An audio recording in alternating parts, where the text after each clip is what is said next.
Y por supuesto, dadas todas las gracias, estamos francamente emocionados. Vamos a ir rápidamente a abrir esa vía, porque Milenio 3, si la semana pasada estábamos con los misterios de Belchite y nos metíamos en el miedo profundo, hoy vamos a reinvestigar la historia. Y por cierto, la semana que viene otro tema totalmente distinto. Vamos a estar con los CSI españoles. Cada semana tiene que ser como una montaña rusa, completamente distinta. Yo os aseguro que me ha apasionado tanto con este tema de Colón que yo ya no sé qué. Solo me faltaba, Carmen, ponerme el bonete este de Colón, señalar hacia el punto de a Occidente y casi meterme en la piel de este magnífico marinero. La experiencia de investigar su vida ha sido increíble y ya veréis qué cosas como la del Prenauta. Algunos le ponen nombre a un marino español que llegó antes a América y que dio su secreto a Cristóbal Colón. Por cierto, un adelanto, ya veréis que invitados, un montón, entre ellos gente auténticamente ortodoxa, historiadores puros y duros que nos van a meter la sorpresa en el cuerpo, como don Manuel Fernández Álvarez, autor de esos libros increíbles, como Carlos V, como Isabel la Católica, como Juana la Loca, ese hombre catedrático y miembro de la Academia de la Historia que nos va a sorprender. Y también, por ejemplo, la otra cara, Juanjo Benítez, no está mal, ¿verdad?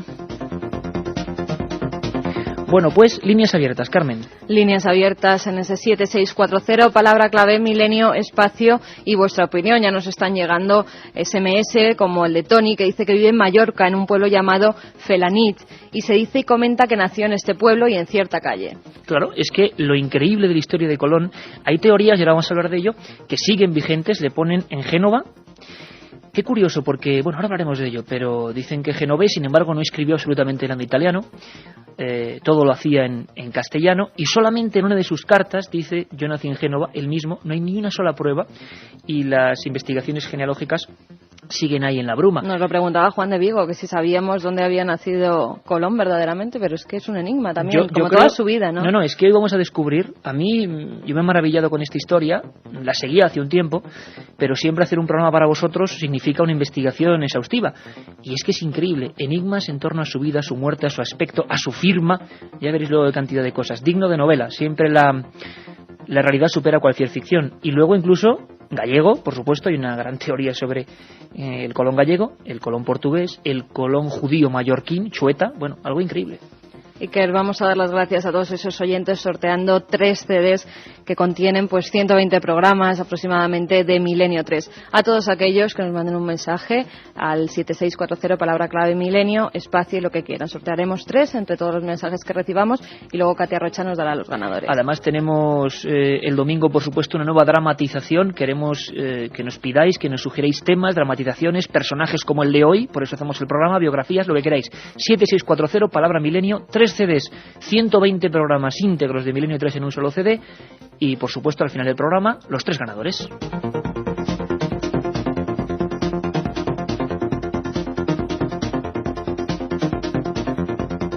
Milenio 3, con Iker Jiménez, en la cadena SER.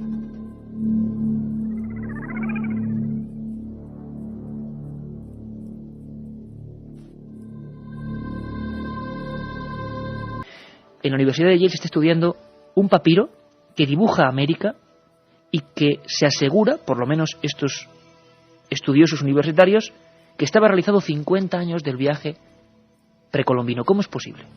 Pues sí, que si quieres vamos a describir un poco lo que es este mapa. Sí, ¿qué es el mapa Vinland? Es un pergamino de piel de cabra que mide 27,8 por 41 centímetros y en él se muestra dibujada pues Europa, Asia, África. Que además, la gente no se entiende, perdóname Carmen, que no es el famoso mapa turco de Piri Reis, no. que mucha gente está preguntando al 740 que... Es diferente. Y además también en ese mapa se muestra pues una tierra a la que ellos llaman Vinland, al otro lado del Atlántico, lo que hoy en día sería, Iker, alguna parte de América. Según algunos documentos, como la saga de Erik el Rojo o la saga de los groenlandeses, estas tierras fueron exploradas a comienzos del siglo XI por un vikingo llamado Leif Erikson, que era hijo del famoso Erik el Rojo, el más famoso vikingo de la historia. Tiene un texto en latín que está siendo analizado por los científicos y describe cómo Ericsson llegó a Vinland sobre el año 1000. Tú fíjate, año 1000. Casi 500 antes de que Colón pisara América. Este mapa llegó a la Universidad de Yale en 1957 y desde entonces se conserva allí en la Biblioteca de Libros Raros y Manuscritos Beinecke. Hay mucha controversia con el mapa, ya que los estudiosos están divididos. La química Jacqueline Olin, utilizando la técnica del carbono 14, asegura que se trata de la piel que databa del año 1434, y con motivo de la exposición que se iba a realizar sobre los vikingos en la institución Smithsonian de Washington se llevó a cabo más análisis sobre este mapa. De ello se hizo cargo el doctor Douglas McNaughton, quien afirmó que solo el pergamino era auténtico, pero no el dibujo, ya que la tinta con la que está hecho contiene dióxido de titanio, llamada anatasa, y que no era conocida hasta ya el siglo XX, hasta 1920.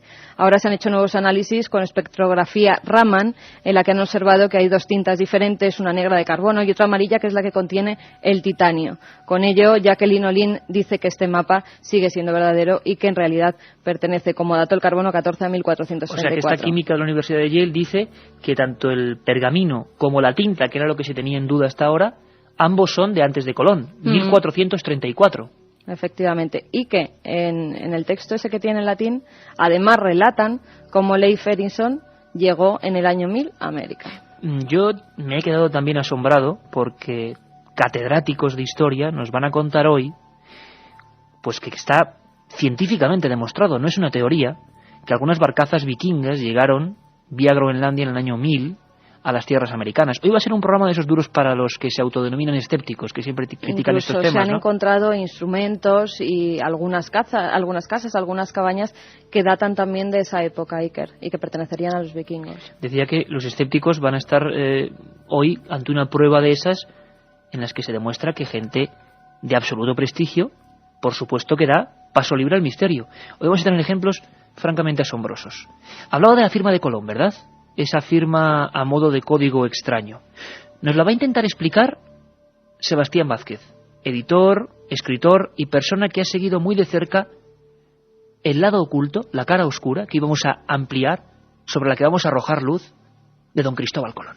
Pidió a sus descendientes que siguieran utilizándola, Entonces era una especie de X, donde arriba habían unas iniciales separadas por puntos. Es una firma que está hoy todavía sin descifrar, pero ya incluso en el propio nombre de Cristóbal, suponiendo que él se llamara así, es decir, que él no hubiese cambiado su propio nombre, si recordamos en la tradición cristiana, Cristóbal es aquel gigante que sobre sus hombros coge a esos viajeros para cruzar unas aguas y cruza al niño Jesús, el famoso milagro de Cristóbal. Es decir, es muy curioso que este personaje que realmente lleva al cristianismo, lleva al Cristo desde un lado a otro del océano, tiene el mismo nombre mítico que en la tradición cristiana, de ese personaje gigantesco que hacía también ese periplo. Hay muchos que hablan incluso que detrás de todo ello había una especie de contenido de ceremonia mágica. Ceremonia mágica. Buena palabra para, servir de guía en un viaje especial, en un viaje transoceánico a nivel de ondas de radio como el que vamos a hacer hoy. En esa revista de historia, Alfonso Enseñat de Villalonga, erudito sobre el asunto de Colón, hablaba de últimos descubrimientos de hace 2 años. Parece ser que don Cristóbal Colón, ese aspecto pacífico, fue corsario. Corsario que participó en ciertas revueltas a favor, esto sí está comprobado, de la Armada genovesa e incluso se presupone en su vida en la zona de Madeira, Islas Portuguesas. Y también que ejerció de profesor de religión y que tenía una obsesión con la orden templaria. Quizá esto lo retomemos luego. Obsesión con aquellos caballeros de Cristo cuya tradición decía que sí habían viajado a América, que habían conseguido plata en América. Los monjes guerreros, los templarios, todavía no hemos hablado de ellos en Milenio 3 y cumplimos el domingo 150 programas. Pero si hay una historia que nos ha desbordado, que vamos a empezar con ella la segunda hora, apasionante, es la del prenauta. una figura inquietante que incluso algunos le han arrojado nombres y apellidos. ¿Cómo que un prenauta? ¿Un viajero antes de Colón? ¿Castellano? ¿Español? Sí, efectivamente. Si nos remontamos a viejas crónicas, por ejemplo del célebre inca Garcilaso de la Vega, en el tomo 1 de sus comentarios reales, en el capítulo 3, él pone un epígrafe que dice cómo se descubrió el Nuevo Mundo. Y habla, y no os voy a leer textualmente porque está hecho en un castellano que sería dificilísimo para mí y para vosotros, dice, cerca del año 1484, un piloto, así empieza, natural de la villa de Huelva, en el condado de Niebla, llamado Alonso Sánchez de Huelva, tenía un navío pequeño con el cual contrataba por mar y llevaba de España a las Canarias algunas mercaderías. Ahí empieza una historia densísima que ha sido crónica copiada de unos a otros historiadores, dada por cierta, y que nos habla de una figura, el prenauta Alonso Sánchez de Huelva. Y yo os voy a dejar, ahora mismo viene Katia Rocha con todos los mensajes, pero os voy a dejar con las ganas para la segunda hora. Una escena, ¿os parece? Un hombre lleno de pupas, de pústulas, un hombre enfermo que se tambalea llegando a una playa en una especie de barcaza destruida. Apenas puede hablar, y tiene la suerte o la desgracia, quién sabe, de llegar justo a la isla de Porto Santo. Está delirando, febril, y Colón lo acoge en su casa. Y entonces empieza a contar una historia extraordinaria. Y parece ser que Colón tomó prestado, le arrebató, o simplemente aquel prenauta se lo dio, un plano. A partir de ese momento, en 1484, empieza Colón a plantear a los reyes la posibilidad de un viaje que antes había sido imposible. Os prometo que en esta segunda hora vamos a intentar descubrir quién fue ese personaje olvidado de la historia, Alonso Sánchez de Huelva, el hombre que viajó a América antes de Colón.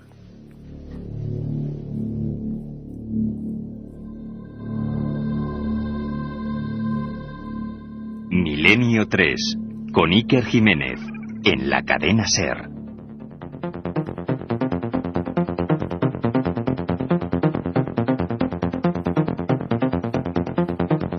Katia Rocha, ¿qué me comentabas a través de la nave del misterio? Pues que se nos ha bloqueado parte del sistema, pero vamos, ya lo tenemos controlado, sobre todo el recuento de mensajes, porque parece ser que el tema, como dice Javi de Almería, me gustan los temas de misterio que se mezclan con la historia, porque es que la historia también es un misterio. Bueno, qué bonita reflexión. Estoy muy de acuerdo con él. Por ejemplo, hay muchos oyentes que se preguntan saber dónde está enterrado Colón, como es el caso de Mónica Fernández de Asturias. ¿Dónde está enterrado Colón? ¿En España o en Santo Domingo? ¿Hay otros posibles sepulcros? Dicen que hay algún otro posible sepulcro, que se rinde culto a ese sepulcro y que aparentemente no hay muchas pruebas rotundas al respecto. La partida la gana en Santo Domingo, donde muchos americanos siguen rindiendo culto a los huesos y restos, y luego la famosa polémica de la que informamos en su día de Sevilla. Los compañeros de Radio Sevilla en su día nos informaron del ADN, ¿no? Además, pues el resultado de esos análisis de ADN que estaban realizando. Que parecía que estaban claros que eran los restos de Colón. Lo que es cierto es que los últimos años de Colón, también vamos a bucear en ellos, están envueltos de bruma, de polémica. Dicen que murió arruinado, todo un virrey de la mar Oceana, virrey de todas las reinos y tierras que se descubriesen y que cobraba un 10%, supuestamente, de todas las riquezas, murió arruinado y demente en Valladolid. Mira, Alex Martas de Barcelona nos dice, tengo entendido que cuando llegó Colón a América había tribus que ya sabían de la palabra de Dios, ¿era verdad? Era verdad y apasionante asunto. ¿Por qué? Porque vamos a hablar, y que estén todos muy atentos, de otra de las teorías de historiadores auténticos, que es que cuando llega Colón, Katia, ni más ni menos, se encuentran hombres blancos entre aquellas personas mulatas, evidentemente, hombres blancos que no sabían cuál era su procedencia. Se hablan de los primeros descendientes, de los primeros pueblos, algunos hablan de monjes irlandeses, que se mezclaron en mestizaje con aquella gente. Rafa de Barcelona dice, creo que Colón quiso crear confusión porque sabía que él no era él. Yo creo en la teoría vikinga. Teoría vikinga. Es que, os repito, yo me he quedado alucinado. Vamos a tener a catedráticos que nos van a hablar de los últimos datos. Esto va a dar, este programa sobre Colón y otros descubridores, seguro que nos va a dar origen a otro programa sobre viajes en la antigüedad, viajes transoceánicos. Sería larguísimo hablaros de templarios, de egipcios, de chinos sí lo vamos a hacer porque hay descubrimientos asombrosos, pero parece ser que hubo gente antes de Colón, mucho antes. Y que, bueno, algunos como los templarios dicen que hicieron que aquella gente se postrase ante la cruz cristiana. Una de las teorías apasionantes. Pablo de Castro Urdiales nos pregunta que qué le podemos decir sobre los restos del hermano de Colón que iban a ser analizados. Bueno, pues sobre eso están preparando nuestros compañeros de Radio Sevilla todo un informe y probablemente en la madrugada del domingo, la siguiente semana, tengamos datos muy concretos. Bueno, también otro oyente, Paulino de Vigo, nos dice: trabajo de noche, espero impaciente los fines de semana para escuchar nuevos y ocultos, sorprendentes temas. Creo también la teoría vikinga de Colón. Fíjate qué curioso, Katia y Pero Carmen. ¿cómo los oyentes conocen estas teorías? Es impresionante. Y además gente en el buen sentido de toda Incluso la condición, ¿no? Isa nos hablaba también de ese prenauta, que era un marinero moribundo, que sí era cierto que un marinero moribundo llegó hasta Colón. Yo os puedo decir que me he enamorado de la historia que vamos a contar después, de ese marinero. Te has obsesionado. Sí. Tú me conoces bien. Bueno, hay un oyente que dice que si en la película, en el documental de JJ Benítez, ¿sí?, que si tú haces el personaje de Colón, que te pareces un montón, Mónica de Barcelona, me parece que lo he leído, no me acuerdo. Bueno, mira, ¿no ves? Eso no está mal, porque claro, sí, parece un Colón un poco extraño ahí. Sí, en un mensaje. Pues sí, no sé he hecho horas extras. Como actor. No, la verdad es que mis primeros pinitos como actor han sido realmente decepcionantes. En la película Platillos Volantes me eliminaron del reparto fulminantemente, pero bueno, por lo menos espero estar tenido más público si hubiera seguido, en vuestro reparto.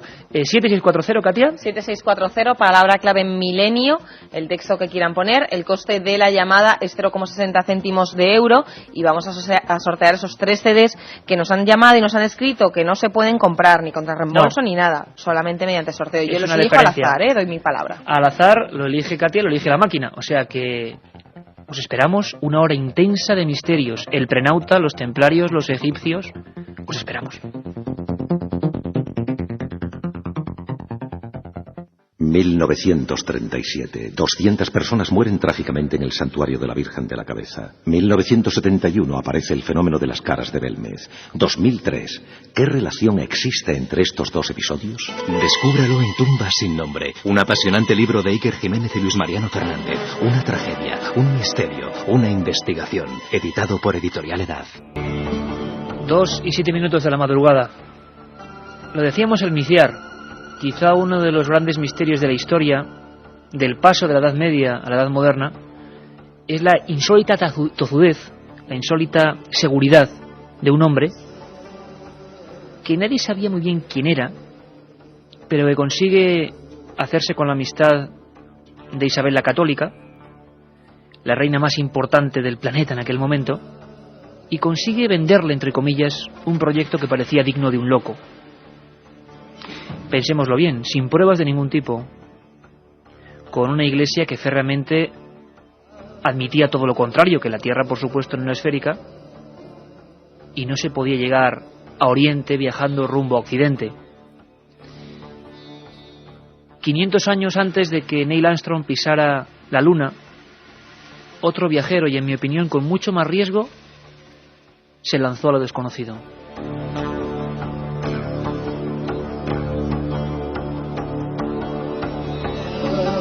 Hablan de un hombre frío, ambicioso. Cada historiador en este aspecto es un mundo. Pero parece que había una carta, un as en la manga de Cristóbal Colón. Un suceso extraño que ocurrió cuando él vivía en la isla de Porto Santo, en Madeira. ¿Sería verdad la leyenda del protonauta? ¿Del piloto anónimo que le reveló un secreto? ¿O Colón ya manejaba planos, mapas, cálculos, conocimientos de culturas anteriores que parece que llegaron a América? Es imposible, así a bote pronto, que la corte española le firmase en lo que se llaman capitulaciones de Santa Fe tal cantidad de privilegios a un hombre que ni siquiera era un noble. Tenedlo en cuenta, le hicieron virrey de las nuevas tierras de todo un mundo que supuestamente se iba a descubrir. E incluso le hicieron almirante de la mar Océana, título que en un principio iba a ser hereditario, que iba a ser para toda su familia, por tiempo, por supuesto, ilimitado. Hasta ese momento, todas las prebendas, todos los pagos a los descubridores eran después de descubrirse algo. Y era un viaje imposible, por lo tanto, ¿cómo se tenía esa seguridad? Hay documentos, lo dicen historiadores y americanistas famosos como Juan Manzano y Manzano, que casi con lupa han mirado esos documentos y se han encontrado con detalles sustanciosos. Detalles que dicen, por ejemplo, que en virtud de lo ya descubierto por don Cristóbal Colón, Dicen que Colón tenía grandes amistades con los frailes de la Rábida en Huelva y que a ellos sí les enseñó un secreto. Qué curioso, ¿verdad? Huelva, no otro sitio. Y en Huelva, en una recoleta plaza de Huelva, hay un monumento a un hombre que oficialmente nunca existió. Alonso Sánchez. Oficial. Lo particular prenauta hoy, que va ahí en la nave del misterio y nos mira a través del cristal y me ve aquí rodeado de libros. Alargo la mano y siempre pongo que suene. Jacques de Maillot, uno de los más polémicos historiadores franceses. Colón llegó después, habla de templarios en América. Pero ese sería un lado de la balanza, ¿de acuerdo? El otro sería la historia ortodoxa. Esa que, como digo, según los científicos, entre comillas, bueno, científicos, no, los escépticos, que no son ni científicos ni son nada, dicen que nunca están en estos programas. Pues bueno, hoy he tenido una sorpresa francamente agradable. Tengo en las manos un libro que os lo recomiendo, maravilloso. Se llama Isabel la Católica. Manuel Fernández Álvarez. Para quien sepa de historia, no hace falta hablar de Manuel Fernández Álvarez. Para quien no, os diré que este hombre es miembro de la Real Academia de la Historia, profesor emérito de la Universidad de Salamanca y autor de algunos de los más importantes libros de historia y de historiografía del siglo XX. Carlos V, el César y el hombre, la historia de Felipe II y su tiempo, Juana la Loca, la cautiva de Tordesillas, Jovellanos, y ha dedicado su libro a Isabel la Católica, su último libro editado por Espasa. Y ha tenido la deferencia de charlar con nosotros largo y tendido. Os imagináis mi primera pregunta, ¿no? A un hombre ortodoxo que no debe salirse de los rumbos lógicos de la ciencia y de la historia, y yo le pregunté por ese hombre anónimo, lleno de pústulas, ese hombre con harapos que llega contando una historia fantástica, otras tierras, otros mundos, cuando nadie ni siquiera podía soñarlos, y se los cuenta a Colón, y en aquella casa muere y es enterrado clandestinamente, y Colón se queda con su secreto. Pues escuchad muy atentamente lo que me dice ni más ni menos don Manuel Fernández Álvarez. Que Colón está tan seguro de todo ello porque ya posiblemente ya había hecho aquel viaje, o bien había había hablado con alguien que lo había, el marino desconocido, pero el marino que encuentra pues en su agonizando y que le descubre su secreto de que yendo hacia Occidente se había encontrado con nuevas tierras. Que entonces, como dice, en ese caso hay un testigo de la época que es la gran figura del padre de las casas, que dice que él parecía que aquel secreto lo tenía tan como si lo tuviera guardado, todo aquella aventura, como si lo tuviera como un secreto guardado en una arca y del cual él tuviera la llave, ¿no? Es decir, que esa seguridad de Colón verdaderamente es lo que asombra, lo que te llena de interrogantes y de, bueno, esto ¿cómo puede ser esto así?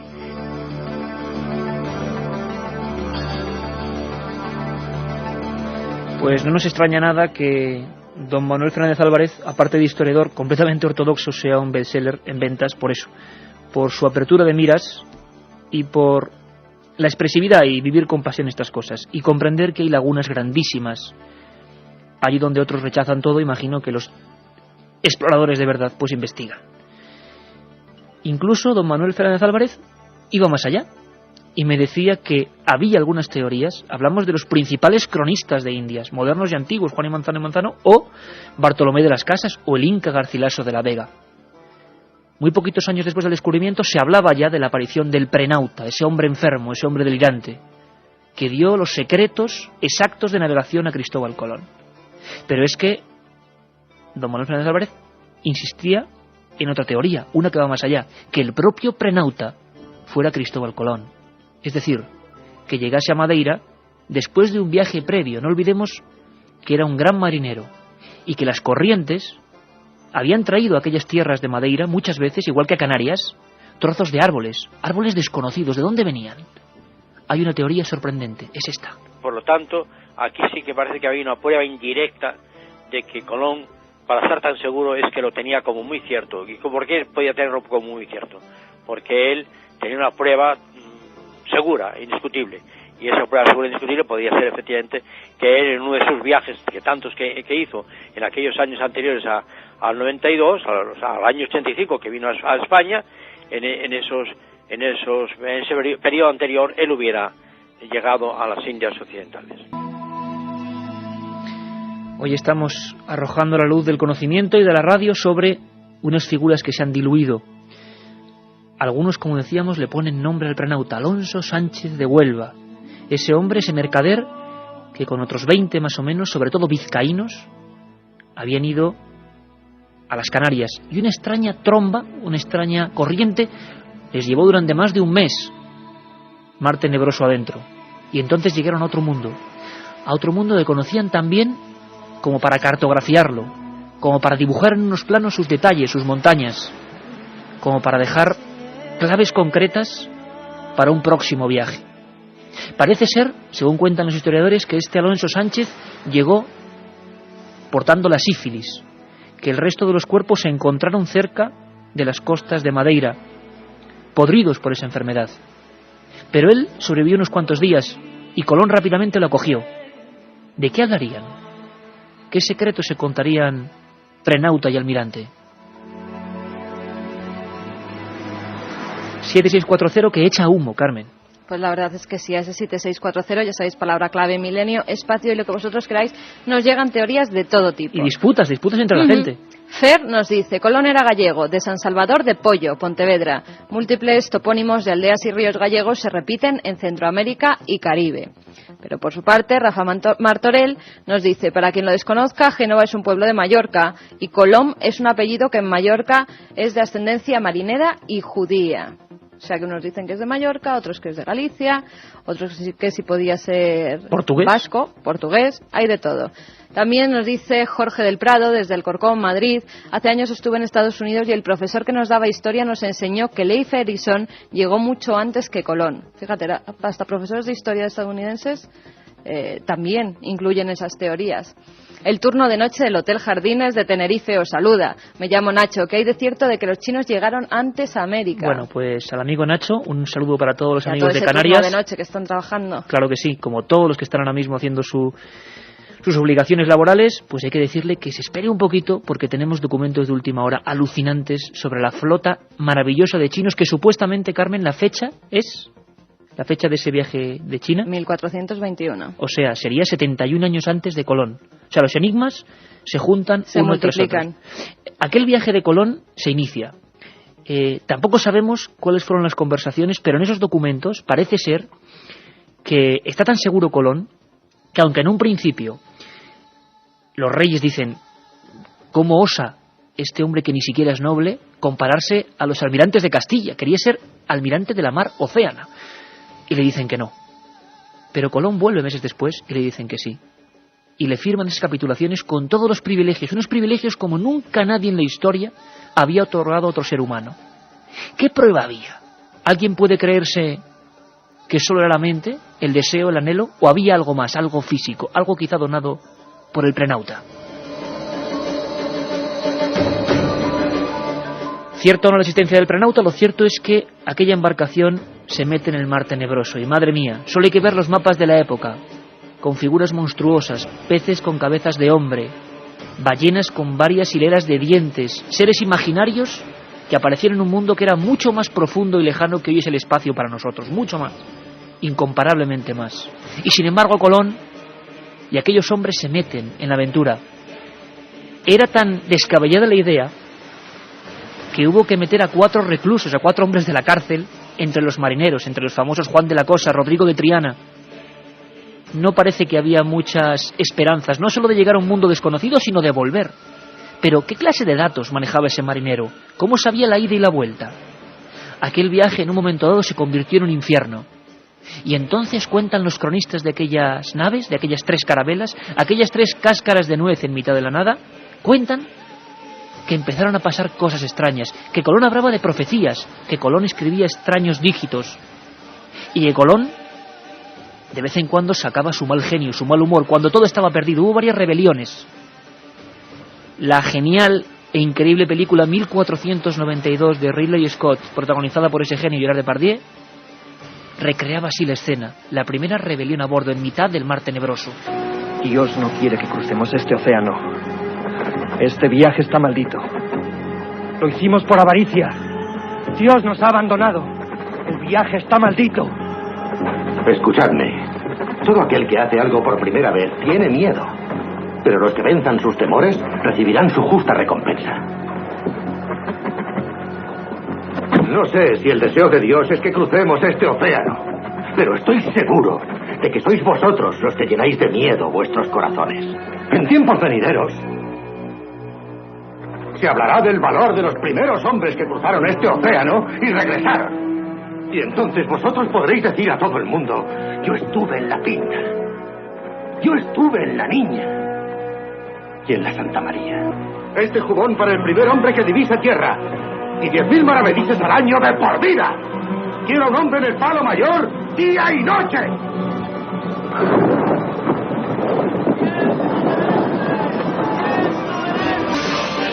Y ahora sí, faltábamos pocos para esta recreación, para esta especie de revisión de la historia. Tenemos que saludar a un amigo que está haciendo grandes cosas, y con ese Planeta Encantado está demostrando, siempre lo digo y no voy a perder la oportunidad porque se ha hecho tanto daño en la televisión, está demostrando que televisión y rigor es posible con el misterio, y le está dando un poquito de dignidad a todo esto. Su nombre, pues os lo imagináis, ¿no? Juanjo Benítez, buenas noches, amigo. Muy buenas noches, Iker, muchas gracias.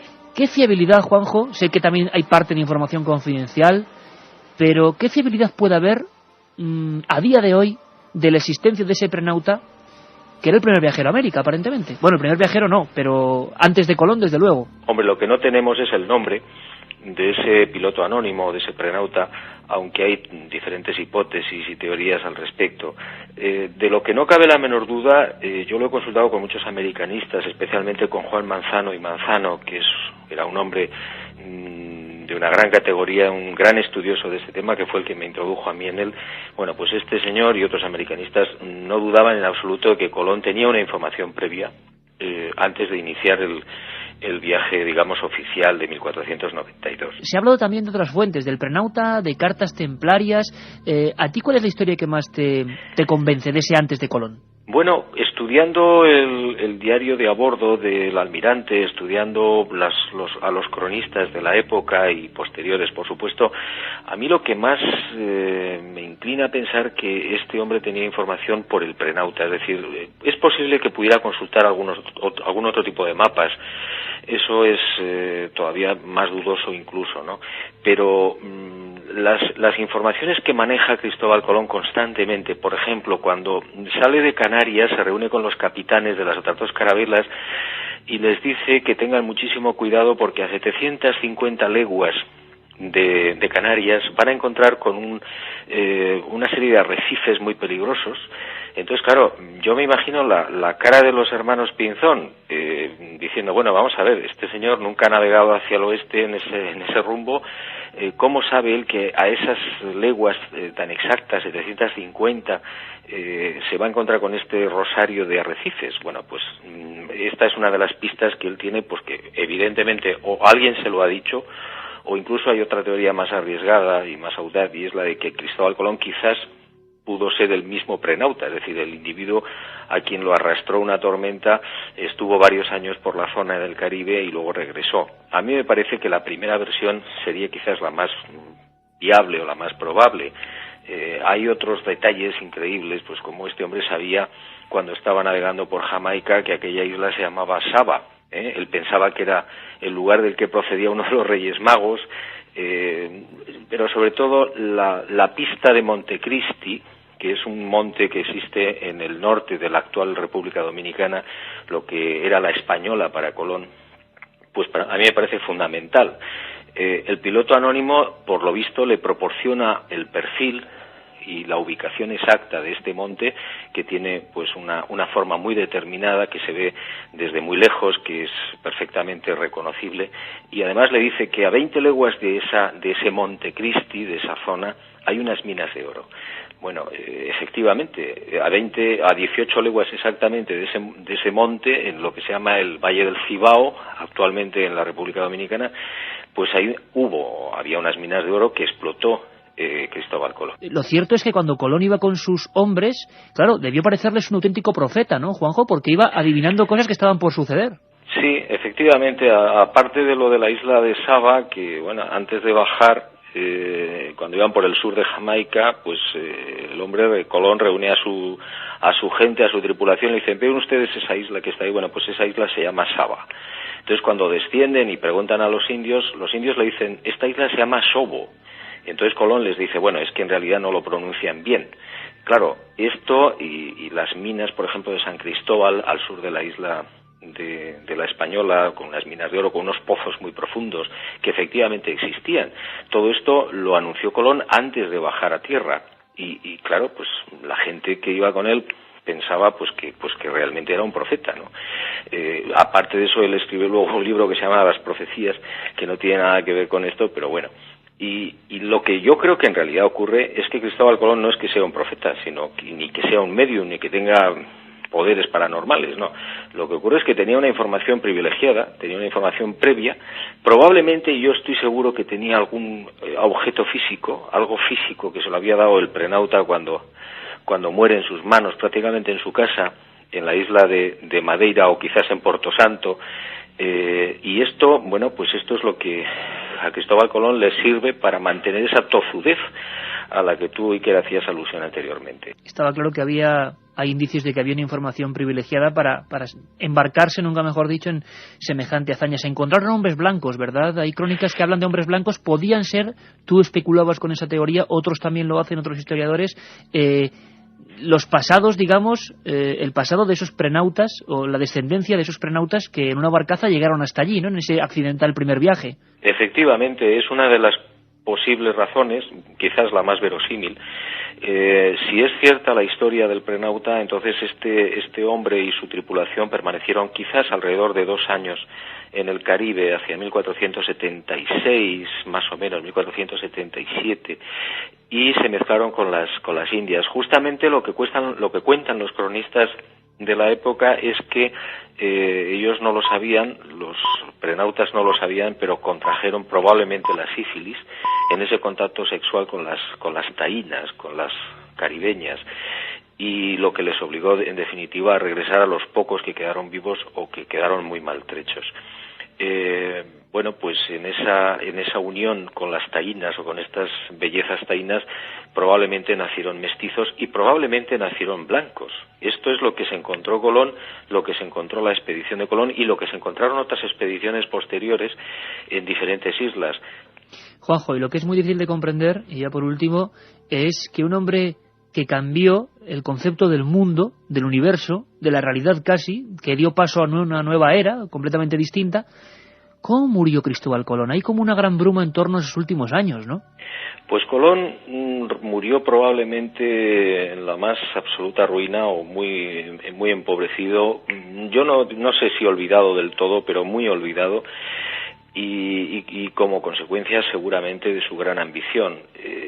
Hay una imagen, creo yo, muy equivocada, o por lo menos la imagen oficial del descubrimiento respecto a Colón. Nos han dicho que Colón fue el hombre, pues que tenía un ideal, que quería descubrir nuevas tierras, etcétera. Todo eso probablemente sí fue cierto, pero digamos que en un segundo o en un tercer plano.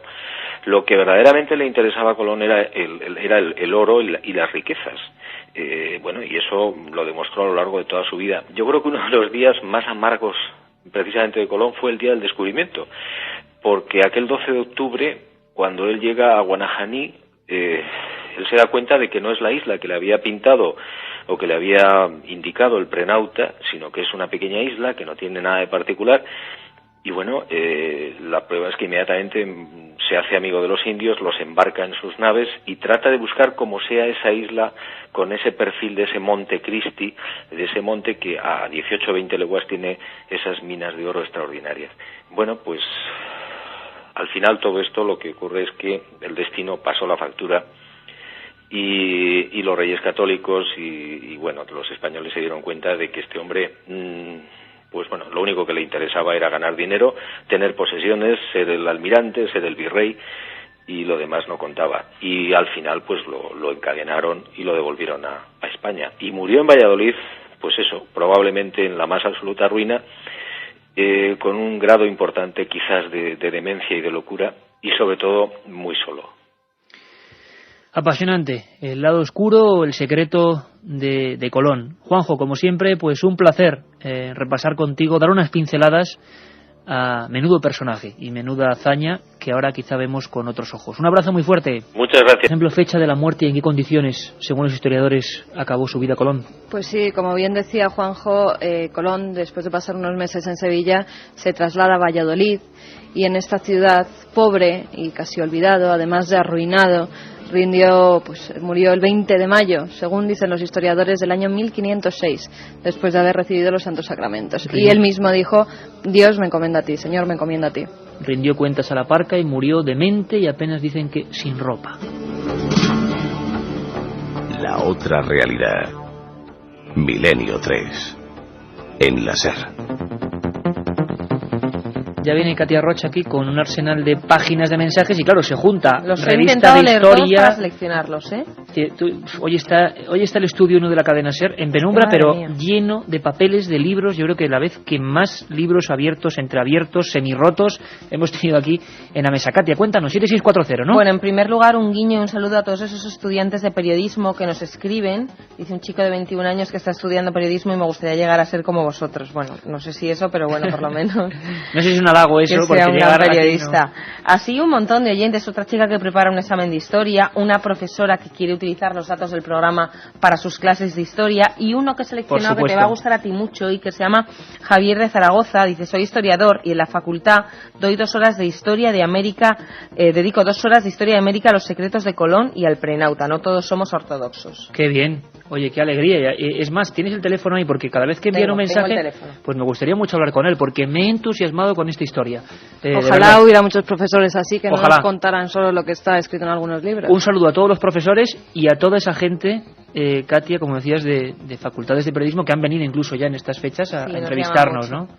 Bueno, Óscar de Cáceres nos pregunta: ¿sabéis si Colón reveló algo de lo que sabía para convencer a los reyes católicos, ya que antes otros monarcas le habían negado la ayuda? Esto lo pregunta mucha gente, ¿eh? Claro. El dinero, para conseguir todo ese dinero, algo les tuvo que revelar. Claro, incluso hay cuentas de 10.000, 4.000 maravedís que se daban a Colón cuando todavía quedaba mucho para el viaje, nadie sabía qué pintaba ese pago, algo tuvo que enseñar. Un mapa, algo físico, como decía Juanjo Benítez, de ese Prenauta. Ese es el gran secreto. Isa de la se apoya la teoría de que se encontró un marino moribundo y le entregó un mapa. Otro oyente, en esta ocasión Elena de Barcelona, es la que te decía lo del personaje de Colón, que antes había dicho mal el nombre.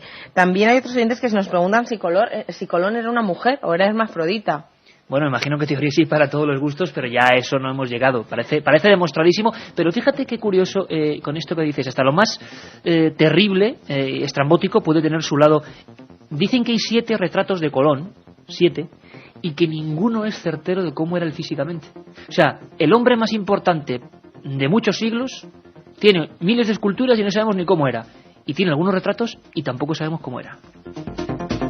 No me digáis que no es misterioso. Otras preguntas. ¿Es verdad que Cristóbal Colón era judío y se fue de España hacia América justo antes de la expulsión de los judíos de España para no ser expulsado? Pues ahora con Sebastián Vázquez vamos a hablar en un momento de cosas como astronomía, astrología, conocimientos que él tenía. Dicen que en aquella época, justo, tener en cuenta que el descubrimiento y la reconquista se está produciendo en el mismo año y que fue hasta perseguido. Esa es una de las teorías que han seguido siempre, nunca mejor dicho, la figura de Colón, perseguido por los poderes fácticos. M. Rentero de Úbeda afirma que Colón sabía de antemano a dónde iba. Los prenautas dejaron hijos y él los vio y tenía la carta de navegación precisa. Pues eso es lo que parece que, por ejemplo, dice Juanjo Benítez, Juan Manzano y Manzano, Bartolomé de las Casas, el Inca Garcilaso de la Vega, hasta que da como posible Manuel Fernández Álvarez, e incluso hay señales, como decíamos, el 4 de enero del año 1493, en uno de los segundos viajes, pues llegan a un lugar donde, caramba, ven un monte, ese Monte Cristi, tal y como tenía en unos dibujos Cristóbal Colón. ¿Cómo se puede tener un dibujo de algo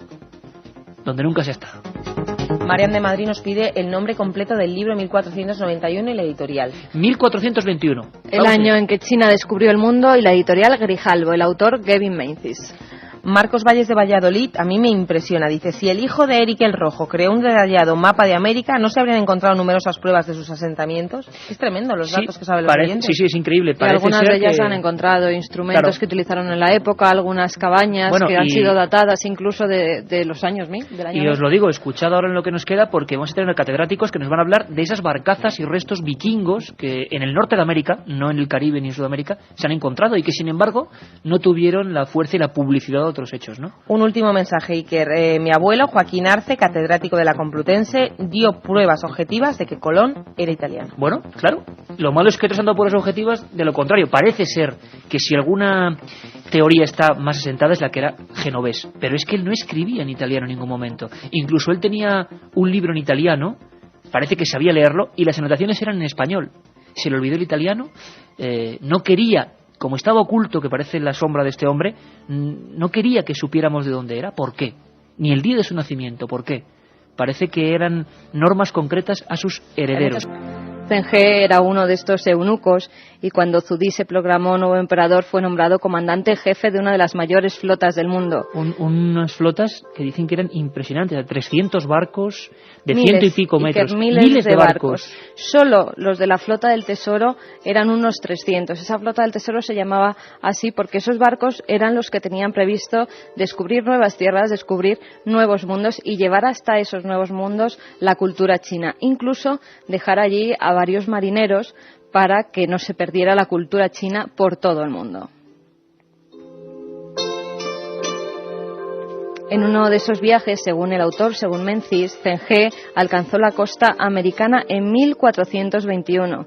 ¿Pero por qué no se sabía nada de esto hasta ahora? Pues porque en 1423, cuando vuelven 7 de esos barcos, el sucesor de Zudí, que ya había muerto, ordenó desmantelar las naves, destruir los planos que se habían utilizado para construir los barcos y quemó todos los registros que habían dejado de sus viajes.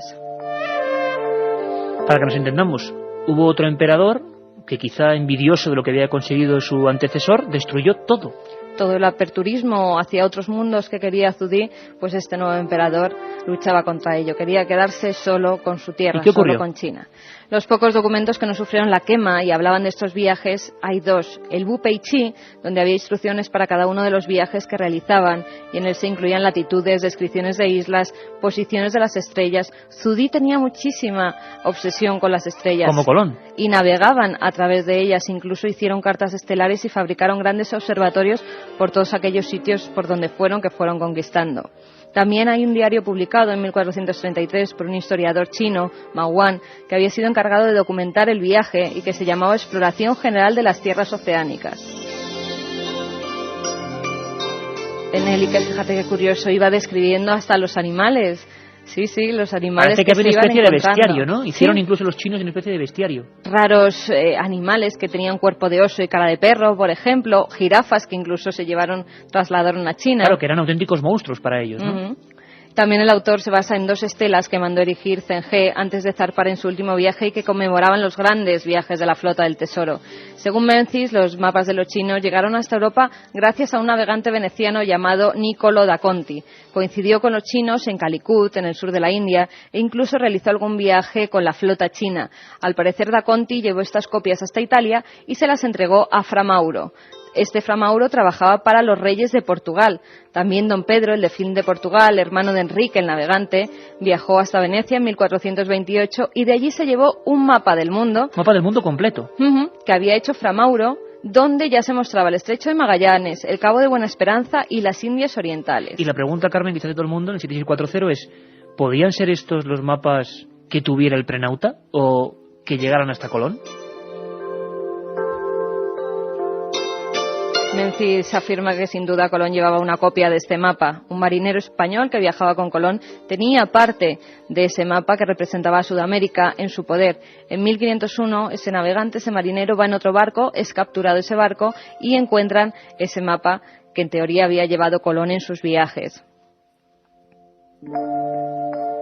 Sin embargo, parece, Carmen, que de los vikingos, de Leif Erikson, como nos decía el catedrático en Historia Manuel Fernández Álvarez, sí se encontraron barcazas y restos, pero de estos expedicionarios, de los colones chinos, ¿tenemos alguna muestra física? También se han encontrado barcos que databan de la época, que incluso en algunos de ellos se ha encontrado maíz. el maíz solo crecía en América y justamente los barcos chinos que databan de esa época, de la época de Zundí, pues se encontraron muestras de que habían estado allí.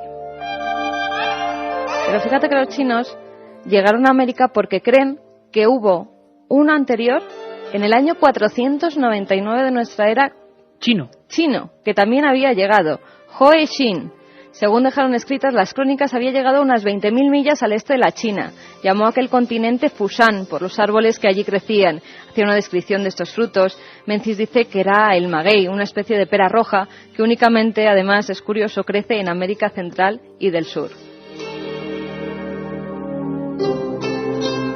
Es increíble la información que hay de los viajes transoceánicos en la antigüedad y los mapas casi considerados malditos, pero que están ahí. Otro sería mucha el Piri polémica Reis, ¿no? ha levantado este libro también, porque hay muchos historiadores que no se creen pues las teorías que apunta Menzies. Y Piri Reis, fíjate, porque además también se menciona en el libro, 1513 el almirante otomano Piri Reis lo incorporó a su obra. El mapa que en teoría llevaba Colón y que se encontró ese marinero, pues Piri Reis lo incorporó, porque sabéis que el mapa de Piri Reis son varios mapas, varias partes del mapa, pues una de esas partes era el que encontraron al marinero que iba con Colón. Al final resulta que va a tener razón Jacques de Mailloux y será un poco Colón llegó después, casi se puede decir, Colón llegó el último. Madre mía, qué apasionante esta revisión por los misterios de la historia y de esa magnífica flota china. Yo creo, Carmen, que lo que hay que hacer es un programa sobre viajes transoceánicos. Teníamos a Pablo Villarrubia, teníamos a Nacho Ares, que también habla de esto en su libro La Historia Perdida y La Historia Perdida 2, no os lo perdáis, y va a ser imposible, no hay más tiempo. Teníamos, fijaos, a Nacho Ares hablándonos de egipcios en América y a Pablo Villarrubia Maus hablándonos de templarios en América. Otro programa, sin duda. Y nunca olvidéis que esta investigación la hemos empezado por vosotros, porque a través de sus mensajes, Katia, nos lo pidieron, ¿no? Pues sí, y aunque está mal personalizar, me vas a permitir que yo me ponga de acuerdo con Noelia desde Salamanca, porque dice que si tenemos todos estos datos, sabe todo lo de los vikingos, lo de los chinos, los egipcios, ¿por qué no se reescribe la historia que se enseña en los colegios? Ah, misterio. Sería un trabajo tan arduo. Bueno, Javier de Zaragoza quiere rectificar, dice, me expliqué mal, las clases sobre misterio de Colón en la facultad las daba el profesor JJ Armillas, yo solo las disfruté. Pues qué honor, porque hay que tener profesores como esos para tener más vista, más miras, y desde luego seguro que si él en su día da clases también tendrá esa semilla, eso es lo bueno de la enseñanza.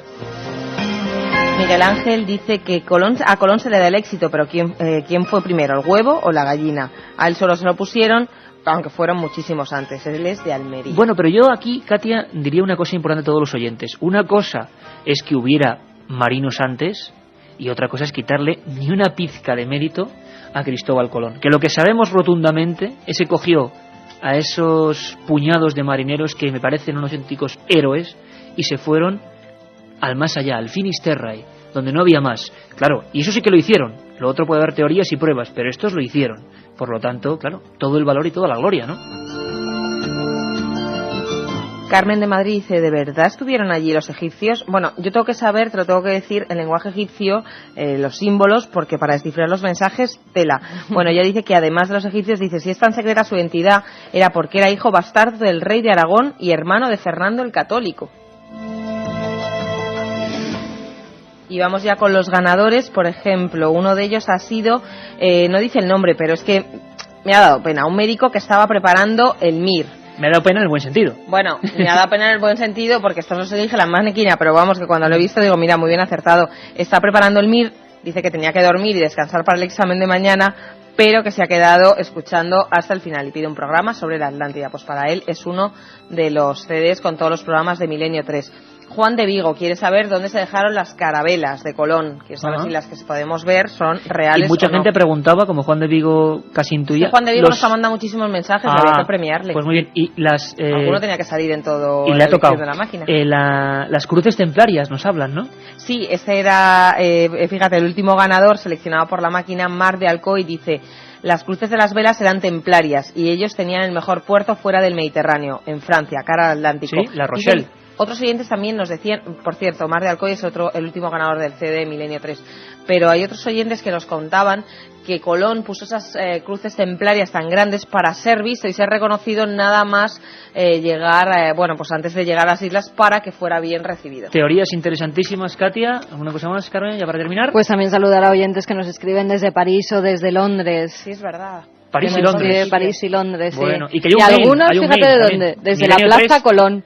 ¿Sí? Sí, nos estaban oyendo allí. En la Plaza Colón, seguro que alguno habría por la zona de Niebla, donde era supuestamente el prenauta, y seguro que puede que haya alguno por América, quién sabe. Un mail, ikermilenio3@cadenaser.com, y también una dirección postal, que nos están llegando muchísimas cartas: Gran Vía 32, octava planta, 28013 de Madrid. Pues esto ha sido todo, compañeros. Todo el equipo ha disfrutado mucho buscando los enigmas de Colón. Yo me sigo quedando con esa escena, ¿verdad? Terrible, ese prenauta enfermo con un secreto. Quizá hemos hecho un poco de justicia, quién sabe. Nos escuchamos el domingo, un abrazo. La otra. Harían falta 10, 15, 20 programas para poder abordar su propio enigma. Pero, queridos amigos, estoy seguro que habéis oído hablar de todo, del ADN, también hablaremos de eso, de dónde están y cómo son los huesos de Colón, de dónde está enterrado. ¿Queréis conocerlo? 10 y 10 minutos, hoy hasta las 11, Milenio 3 especial. Juanma Frasquet, hoy es el capitán de nuestra particular carabela del misterio. También Katia Rocha, por supuesto, y Carmen Porter. Buenas madrugadas. Buenas noches, Iker. Bueno, buenas madrugadas, es verdad, yo estoy como siempre, ya estoy fuera del tiempo y el espacio. Ya sabes que particularmente Cristóbal Colón me emociona, es un personaje del que creo que queda tanto por contar. Hoy mismo, en este Estudio 1, en la emisora, en la cadena SER, muchos amigos me preguntaban, ¿qué vamos a contar? Bueno, unos minutos, por favor, porque hay cosas sorprendentes, y cosas que no dicen ocultistas ni gente extraña con túnicas, no. Vamos a hablar con historiadores, con antropólogos y con forenses. Carmen, me gustaría que escucháramos primero a una auténtica autoridad en la materia de la historia, que yo creo que va a meter el primer espadazo para muchas conciencias. Va a contarnos una cosa sorprendente. ¿Quién es este hombre? Se trata de Manuel Fernández Álvarez. Nació en 1921 en Salamanca, es profesor emérito de la Universidad de Salamanca y miembro de la Real Academia de la Historia. Libros como Carlos V, Felipe II, auténticos bestsellers de la historia, uno de los hombres más reputados de la historia, pura, dura y ortodoxa, nada que ver con los misterios, pero es que los misterios, amigos, también están en la historia. Vamos a contaros con el equipo de producción de la cadena SER una aventura fascinante. Pero antes pongámonos en situación. Ocurrió algo. Colón vivía en Portugal, en Madeira, concretamente en la isla de Porto Santo. Y allí ocurrió algo que cambió su vida. Allí ocurrió algo que le obligó tiempo después a iniciar una aventura de la que creo que no somos conscientes. 5 siglos antes de que el hombre saltara al espacio, con la misma dimensión, con la misma locura, un hombre se adentró en lo desconocido.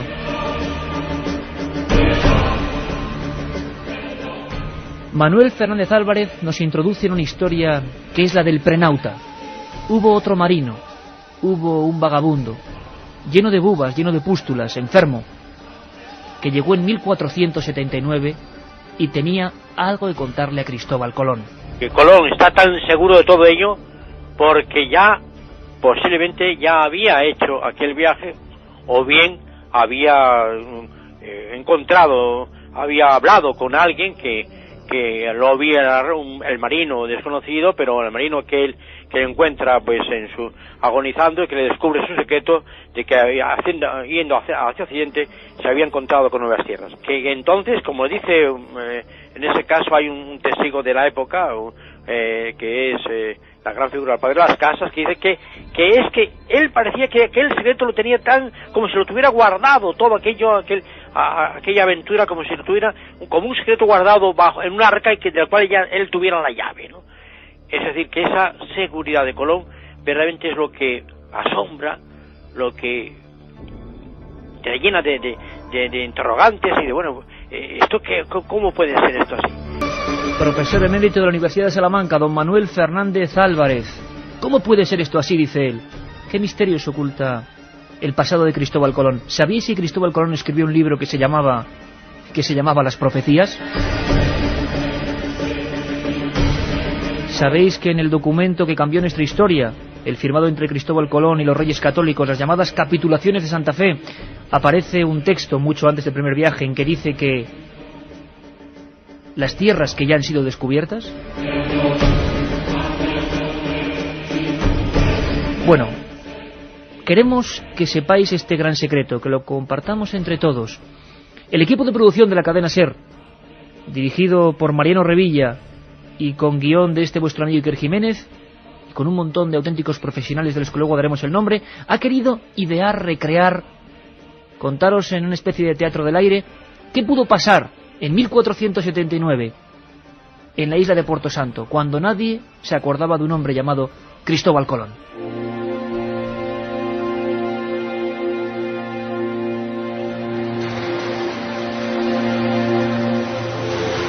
Mucho antes de la gloria y la inmortalidad, mucho antes de que se alzasen esculturas en las que se señalaba con el dedo índice hacia un nuevo mundo, mucho antes incluso de su primer viaje, el mercader Cristóbal Colón veía atardecer en las playas desiertas de la isla portuguesa de Porto Santo. En no pocas ocasiones habían arribado hasta las rocas maderos con extrañas inscripciones y troncos primorosamente tallados por manos desconocidas. En una ocasión incluso llegó un cadáver de aspecto misterioso. ¿Qué es eso? Parece un cadáver. No, no parece. Es un cadáver. Apártense. Solo lo estamos acercando a la playa. Apártense, he dicho. ¿Qué opina, doctor? Este hombre lleva muerto mucho tiempo. Tiene la carne podrida. Sí. Este cadáver habrá pasado semanas o incluso meses a la deriva. Pero mire, doctor, fíjese en el rostro. No parece un cristiano. ¿Tal vez un chino? ¿Quizá un hindú? Cierto es, don Cristóbal, que este individuo llega de muy lejos. Y esta tez tan oscura, esta cara ancha y sin barba... No sé qué pensar. En fin, ayúdeme, sostenga esta tenaza un momento. Tengo que perforar por aquí.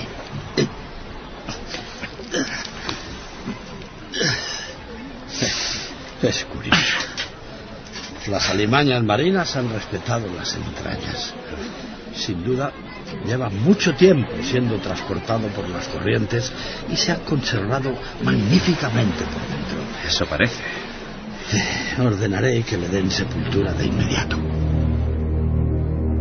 Sucesos como este habían despertado desde hacía tiempo la imaginación y las ansias de Colón. ¿De dónde procedían aquellas visitas? ¿Acaso había tierras fuera de los mapas conocidos y al otro lado del mar tenebroso? En la taberna, al caer la noche, los marinos siempre le hablaban en los mismos términos, fascinados, se diría que casi embrujados por una posibilidad digna de la leyenda.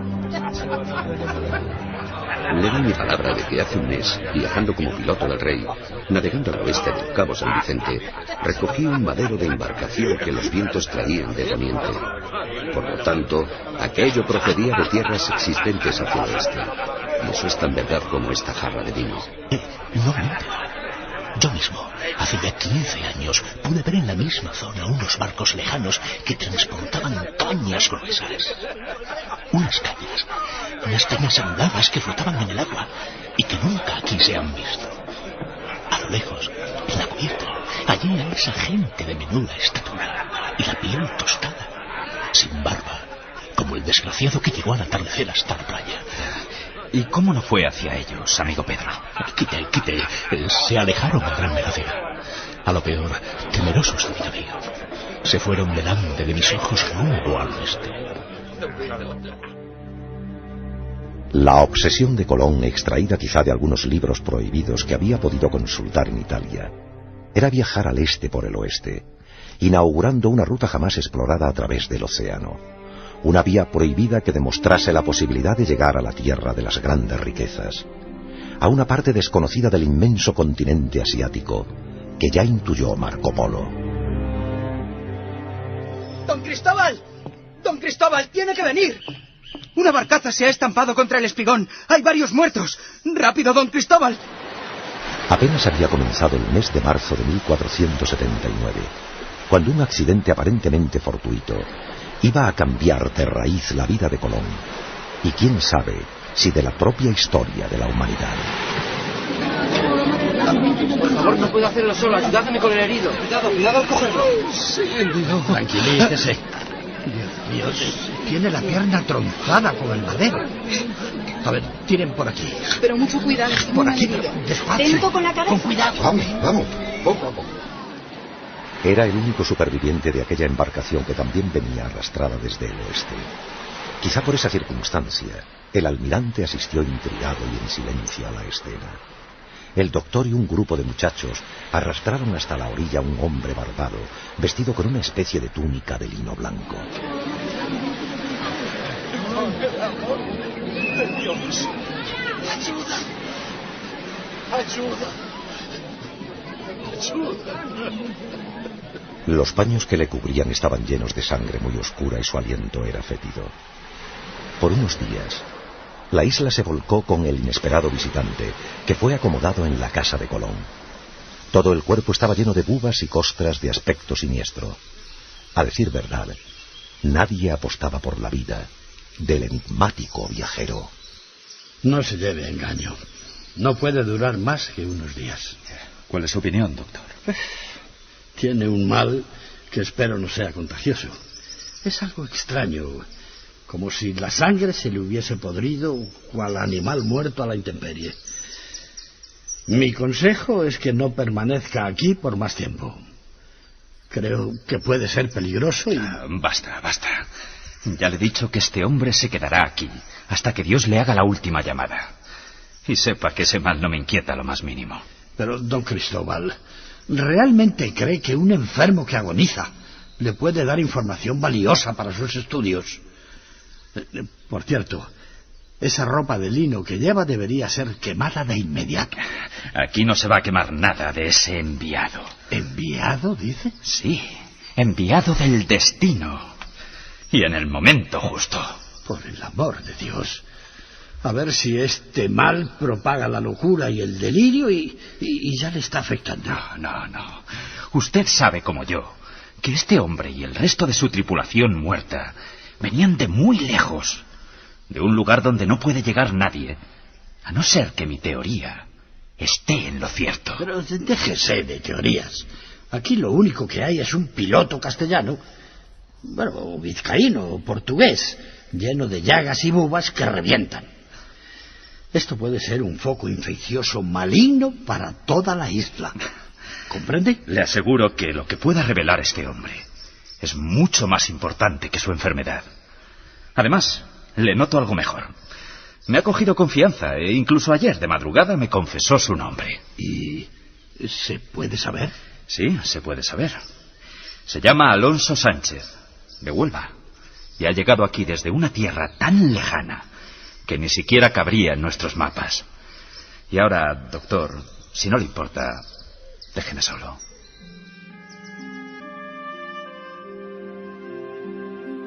A la luz de las velas y durante casi una semana, los dos hombres hablaron en secreto encerrados en el torreón. Uno de ellos, con el rostro cadavérico y postrado en la cama, y el otro, ansioso, apuntando todo lo que salía de la boca de aquel hombre.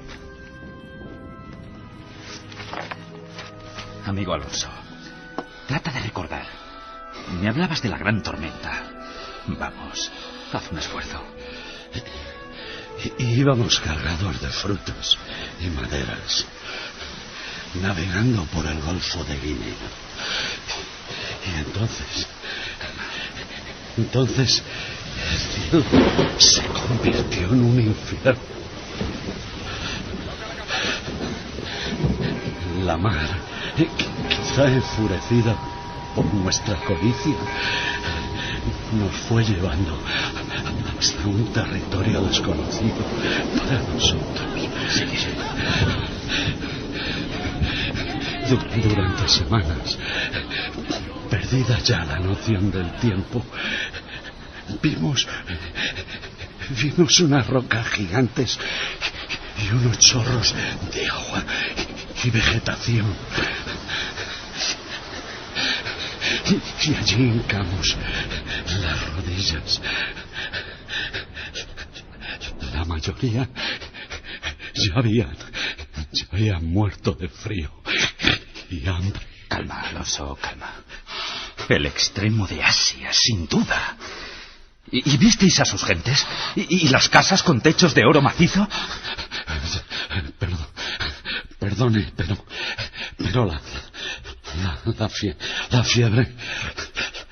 la fiebre otra vez. Deme un poco de beber, don Cristóbal. Tranquilo. Tengo que beber. Apiádese.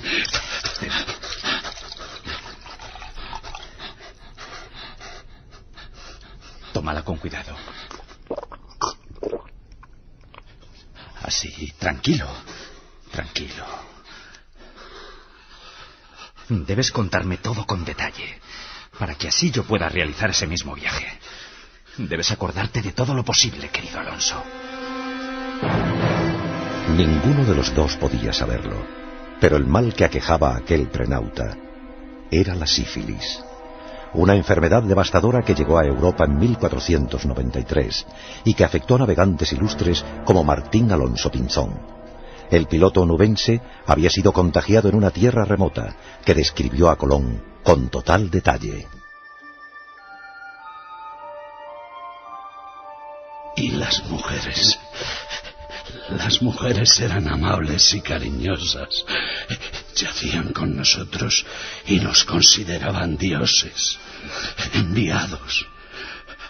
Hasta que empezamos a sentir este dolor y nuestro cuerpo se recubrió de granos y bultos. Calma, Alonso. Así que entonces es cuando decidí regresar, aprovechando de nuevo los alisios. Antes habíamos encontrado una mina de oro y vimos las casas de caña y hablamos con los habitantes de esa tierra mediante señas. ¿Y cómo eran? ¿Cómo eran ellos? En verdad no se parecían a los chinos, ni a lo que nos han contado de los asiáticos. Eran otra cosa, otra raza. Eso obedece, amigo Alonso, a que es la parte más alejada y, por norma, la fisonomía de estas gentes debe ser completamente distinta. Sí, así lo he leído yo en la cosmografía de Ptolomeo. A 750 leguas de las Canarias, siempre al rumbo oeste, encontramos un archipiélago. Unas islas que parecían el mismo paraíso terrenal. Y de allí quisimos quedarnos para siempre, hasta que esta maldición, este fuego en las entrañas, esta enfermedad, nos obligó a partir. Calma, Alonso.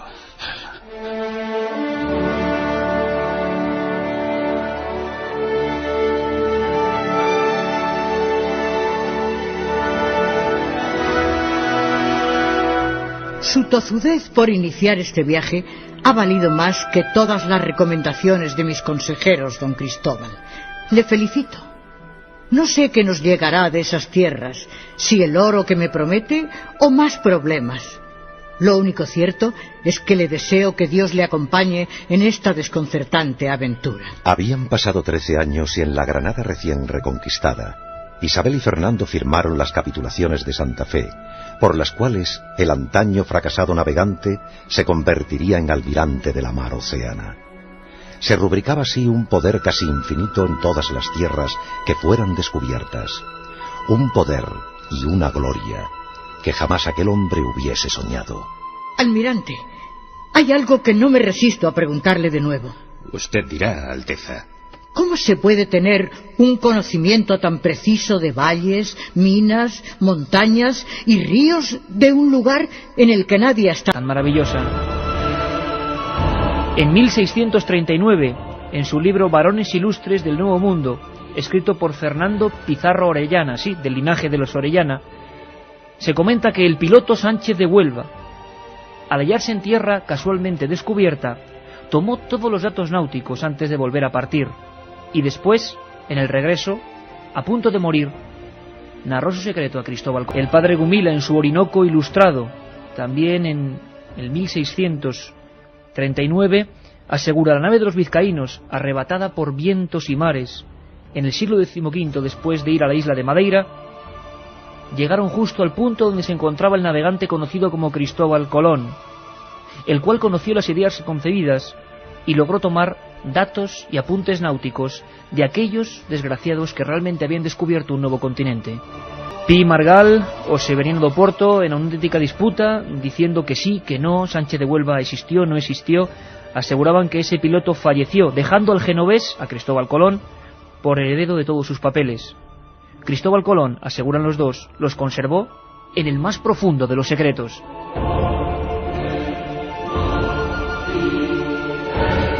El último gran estudio fue de un catedrático, no un cualquiera, de la Universidad Complutense de Madrid, del gran americanista Juan Manzano y Manzano. Fue publicado en 1976 y su libro se llamó Colón y su secreto. Realmente importante, Carmen, para darnos cuenta de que algo había pasado, algo había ocurrido antes de 1492. Bueno, esto pasó en 1492, pero en el mes de abril. Hablamos de uno de los contratos más importantes de nuestra historia. Son las capitulaciones de Santa Fe. Son firmadas por los Reyes Católicos en abril de 1492. Se trata de un documento en el que aprueban el proyecto colombino, pero el encabezado hace pensar que Colón y los Reyes contaban con información privilegiada, ya que dice lo siguiente: las cosas suplicadas y que vuestras altezas dan y otorgan a don Cristóbal de Colón es en satisfacción de lo que ha sido descubierto en las mares océanas. Abril 1492, lo tenemos ahí, de lo que ha sido descubierto en las mares océanas. Además de este texto, los Reyes Católicos conceden a Colón los títulos de virrey y almirante y le otorgan una 10ª parte de todo cuanto se consiga en esas tierras. También, al pedir las naves necesarias para el viaje, dicen lo siguiente: para ir a ciertas partes de la mar océana donde nosotros le mandamos ir. Y por último, los Reyes designan que se le pague a Diego Rodríguez Prieto, el hombre que facilitará los barcos, 4 meses de sueldo, que es lo que tardará en realizarse el viaje. Sabían exactamente que la trayectoria era de 4 meses. ¿Cómo lo sabían? ¿Por qué esa precisión? ¿Por qué los marinos que iban en las 3 carabelas atestiguan que Colón sabía de valles, montañas, minas? Le tomaron casi como un enviado, como él tomó en su día quizá al prenauta Alonso Sánchez. Sabía lo que estaba por venir y sin embargo estaban en una tierra que nunca los cristianos habían pisado. Milenio 3, con Iker Jiménez, en la cadena SER.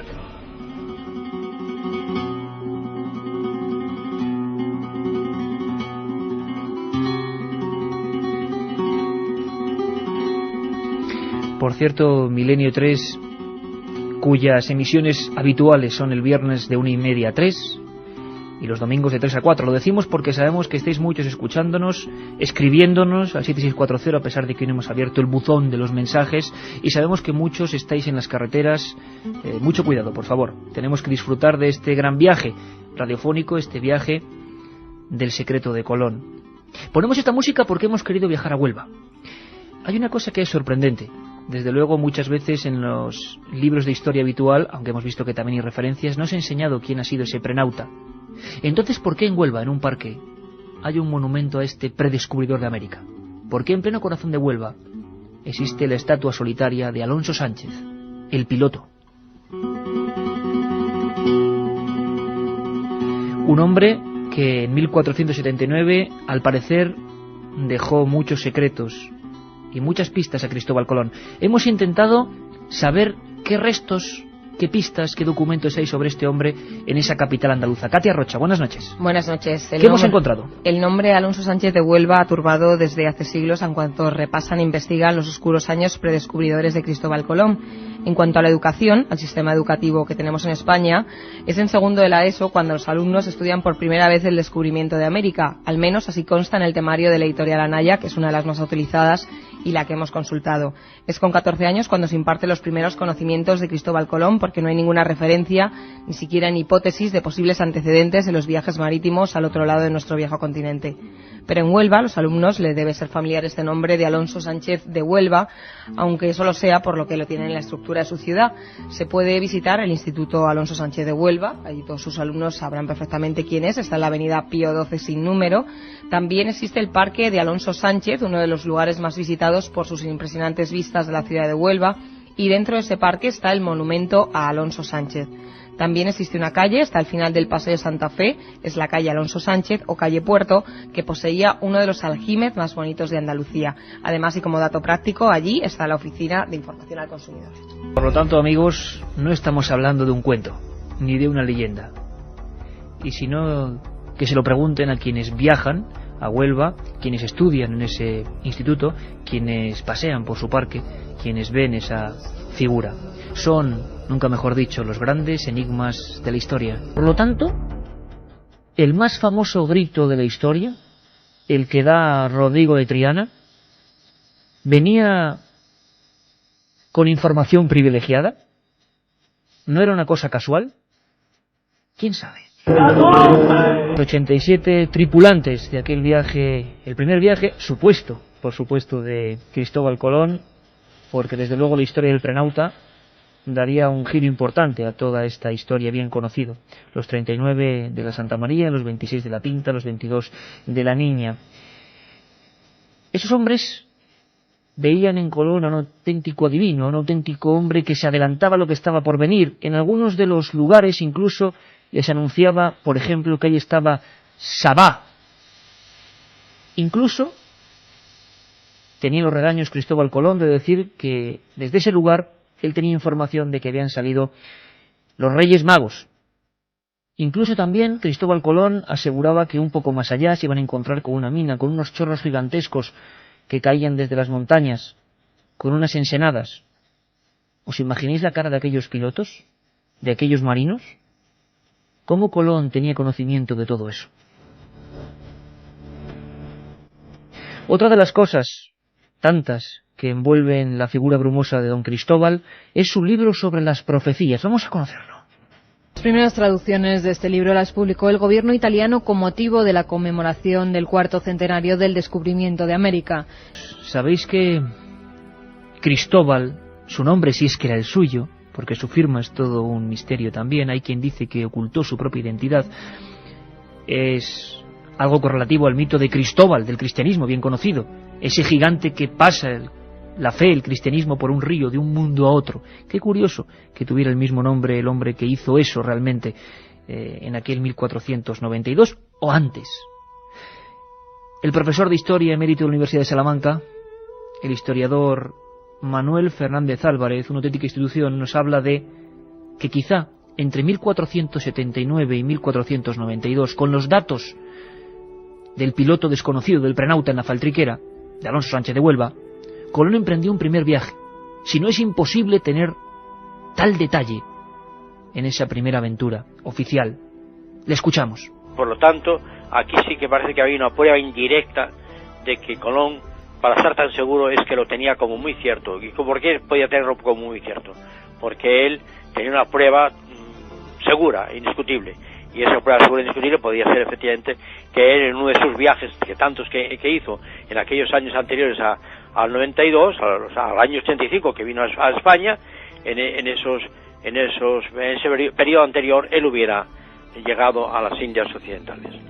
Pirata, astrólogo, cosmógrafo, mercader, visionario, 1000 oficios, 1000 vicisitudes y una muerte misteriosa, tan misteriosa como su propia rúbrica, su propia firma, que aparece en las propias capitulaciones de Santa Fe. Una X, unos símbolos.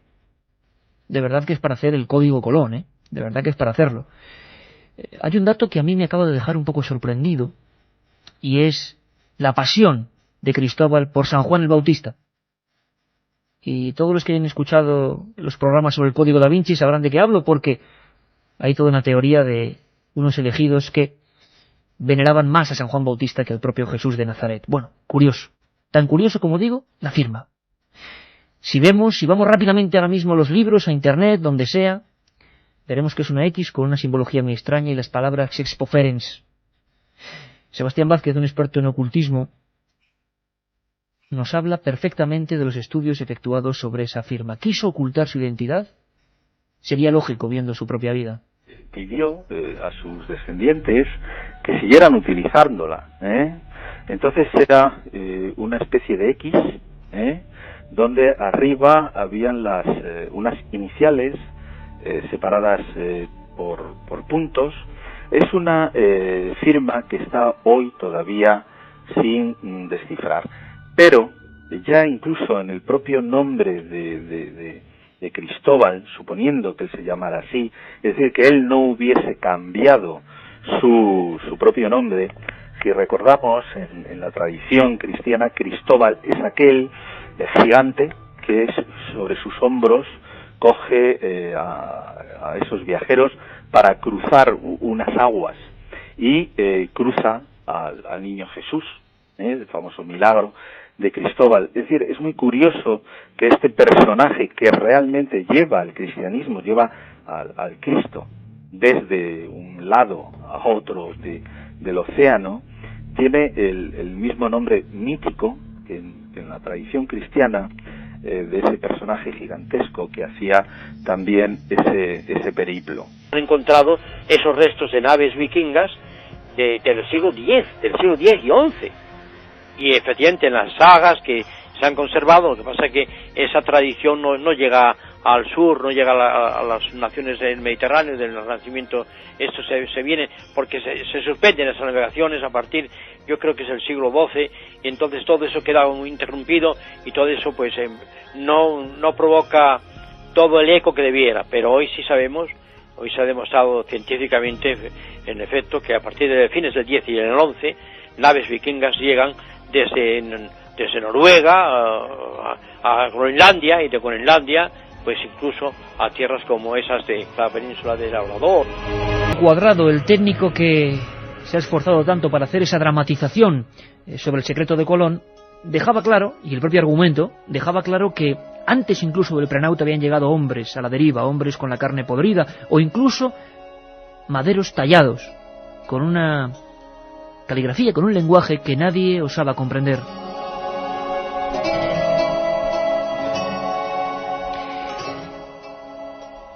Zheng He, con 800 pilotos chinos, según el oficial británico de la Armada Gavin Menzies, autor del libro 1421, llegaron allí a esas costas. Pero antes incluso, siglo X, siglo XI, como hemos escuchado, tuvieron que estar esos vikingos. Se habla de la odisea de Eric el Rojo desde Groenlandia, buscando siempre nuevas tierras. El ser humano siempre ha tenido esa necesidad. ¿Qué datos tenemos? ¿Qué museo de lo insólito tenemos para suponer que ha habido otras culturas? ¿Cuáles son las piezas de las que nunca se habla, pero que ahí están, desafiando? Pues ahora vamos a descubrirlas. Carmen, hacemos un rápido repaso. Vamos con algunas de ellas. En 1964, en Terranova, se hallaron los restos de un posible campamento vikingo. Aparecieron una forja de características normandas y fragmentos de madera que, tras ser datados mediante el método del carbono 14, dieron una antigüedad de 1000 años. Años más tarde también fueron encontradas monedas romanas acuñadas en tiempos de Augusto, Constantino, Honorio y Teodosio. Fueron halladas en México, en Venezuela, en Costa Rica y en Ecuador.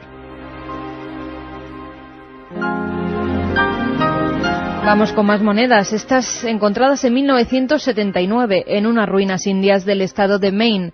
Se encontraron acuñadas en Noruega entre el 1065 y el 1080, y esto demostraría la visita otra vez de los vikingos antes del descubrimiento de Colón.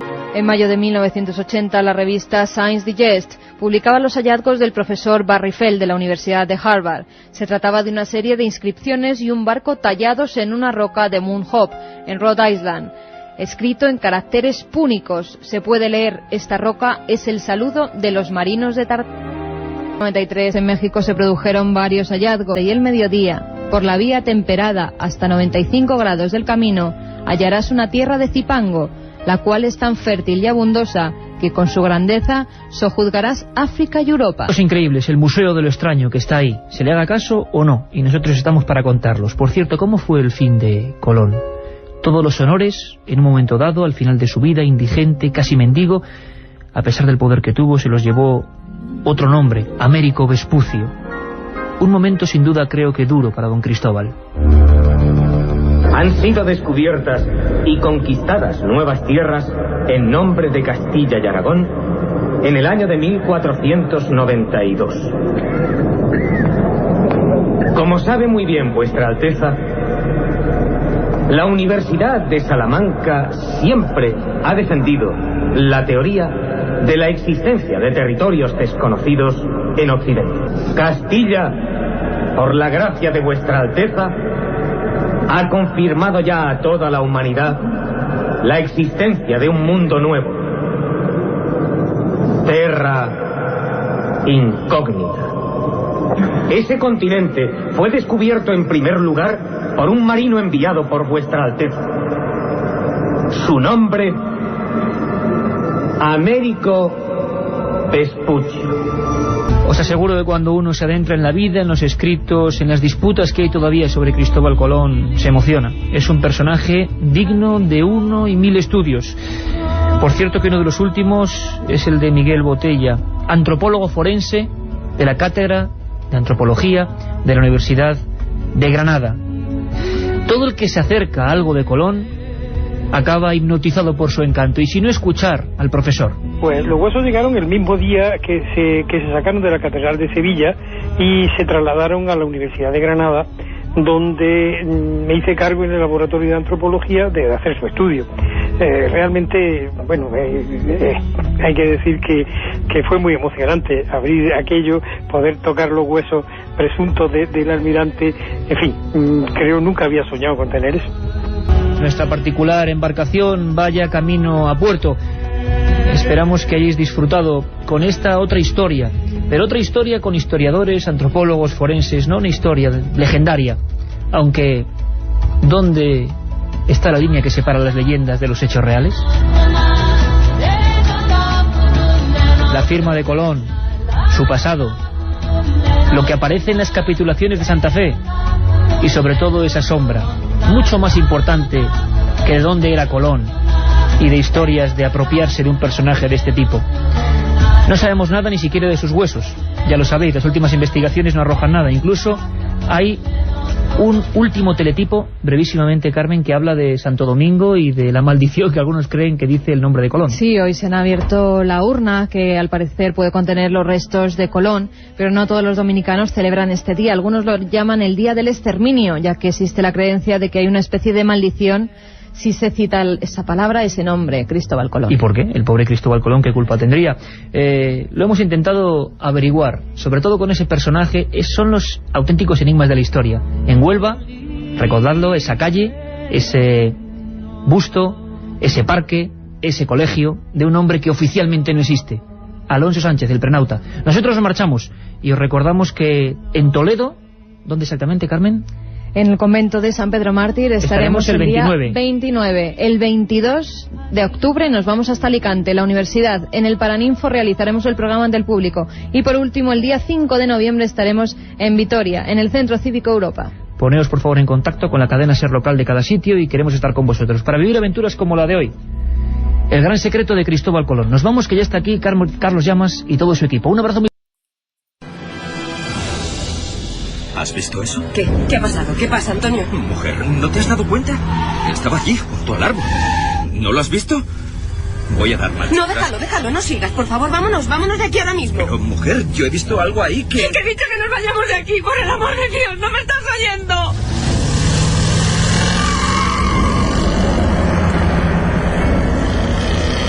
Aquel matrimonio, regresando de sus vacaciones, circulaba por la vieja Nacional 5. Eran ya cerca de las 3 de la madrugada, y ambos, aunque solo fuera por una fracción de segundo, habían visto lo mismo.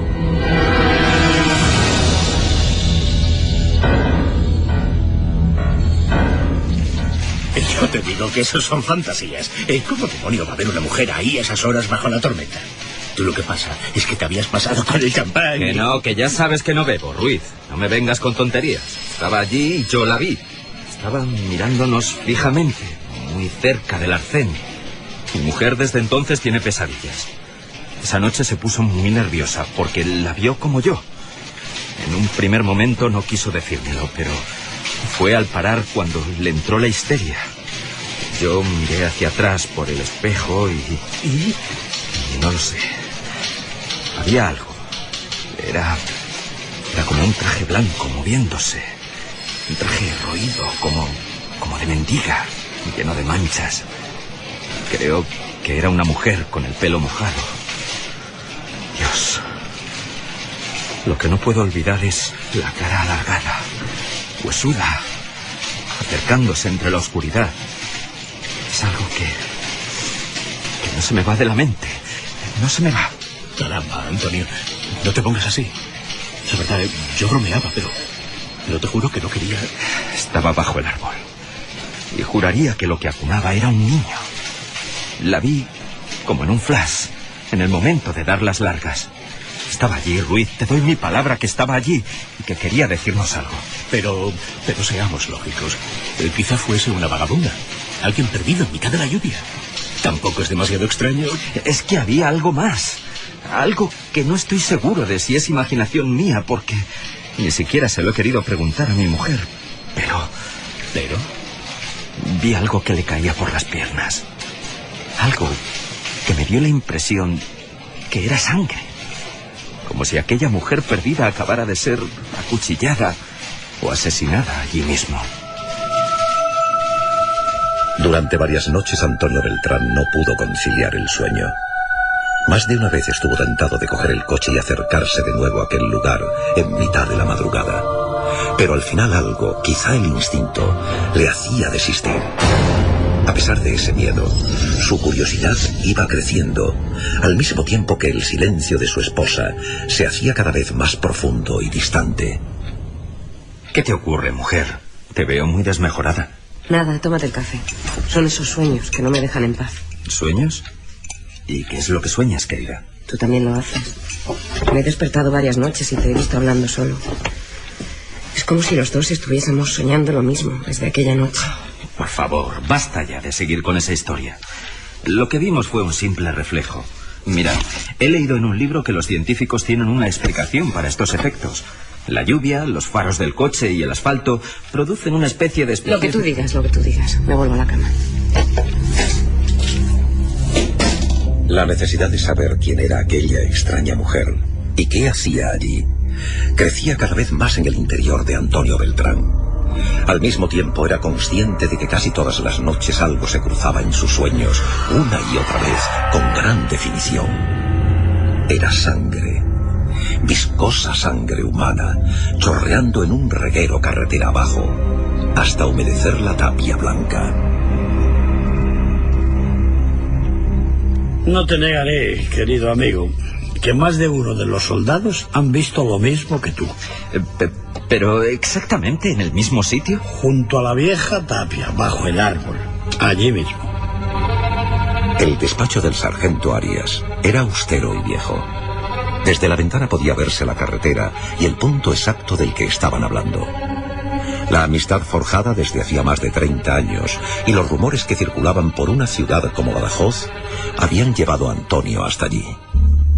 ¿Y es verdad lo que cuentan del soldado aquel que una noche... Tan cierto como este informe. Ahí lo tienes. Pero, por favor, que esto quede entre nosotros. Ya ves que aquí callar una historia es difícil.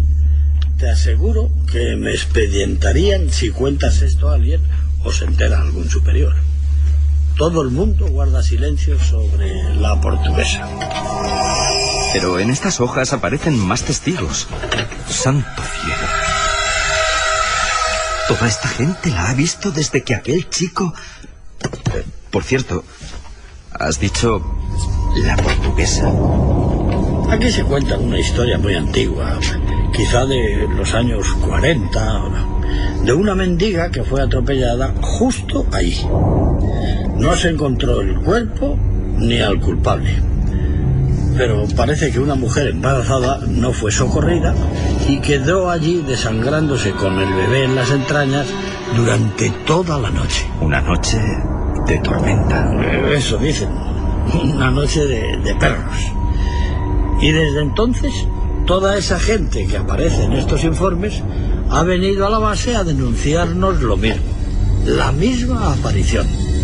Bueno, sobra decirte que todo esto se guarda en ese mismo cajón y de aquí ya no sale. ¿Y esta foto? Dios, ¿esto qué es? Para Antonio fue un gran impacto encontrarse con aquella imagen de una cabeza destrozada, como si fuese una sandía reventada contra el asfalto. La fotografía en blanco y negro, adjunta al grueso expediente, mostraba además el cañón de un fusil que se asomaba como una sombra. José Mateo Cano, 20 años, suicidio. Un tiro en la boca en esa garita que ves ahí, pegada a la carretera y al árbol. El rincón de la Portuguesa, para hablar claro. Sus compañeros nos confesaron que andaba muy nervioso siempre cuando le tocaba hacer guardia allí. A alguno le había hablado de un sonido como una risa que poco a poco se hacía más audible y que salía desde los arbustos del otro lado de la carretera. Al parecer, una de esas noches, llegó a ver la figura de la mujer, con el traje manchado y como flotando, una mujer mayor, con una sonrisa, algo que iba avanzando en su dirección. Así hasta que se descerrajó un tiro en la boca. Ahí lo ves perfectamente. Y lo grave es que no ha sido él. Desde el mismo momento en que se construyó esta instalación militar, ha habido gente que la ha visto. Una noche de hace un par de años, 3 soldados abrieron fuego contra una figura que avanzaba en la oscuridad. Y justo antes de aparecerse, también habían escuchado un misterioso sonido, como un llanto.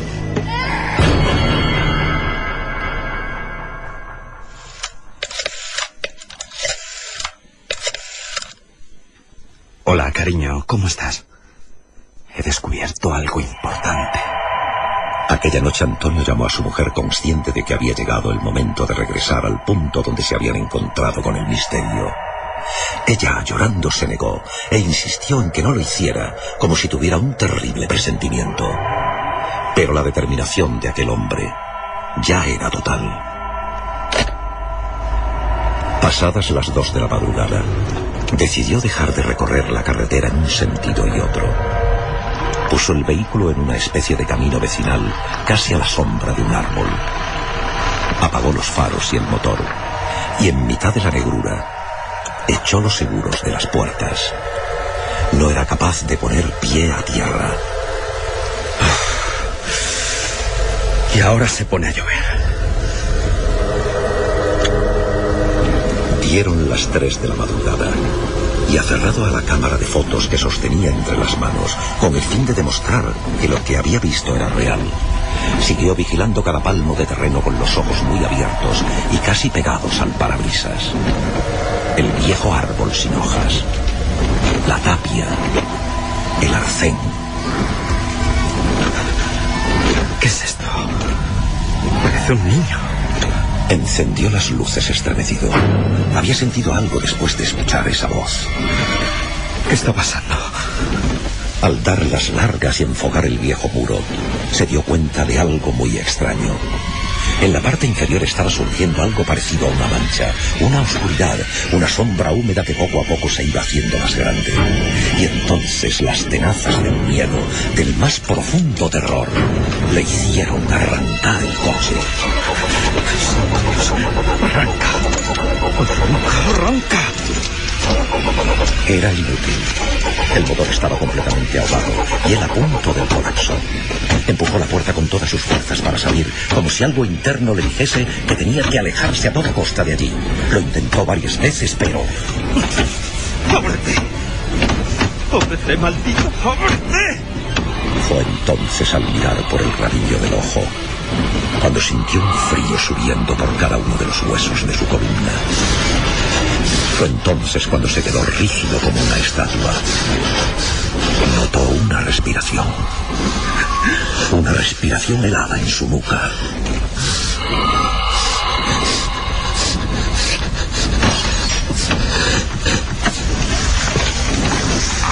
¡Socorro!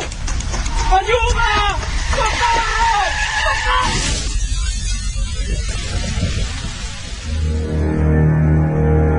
Antonio Beltrán vio algo antes de morir atropellado en mitad de la vieja carretera nacional. Algo en el asiento de atrás de su propio vehículo. Algo que sobre las 3 de la madrugada de aquella lluviosa noche de 1978 había entrado en el coche sin abrir las puertas, que estaban cerradas con seguro.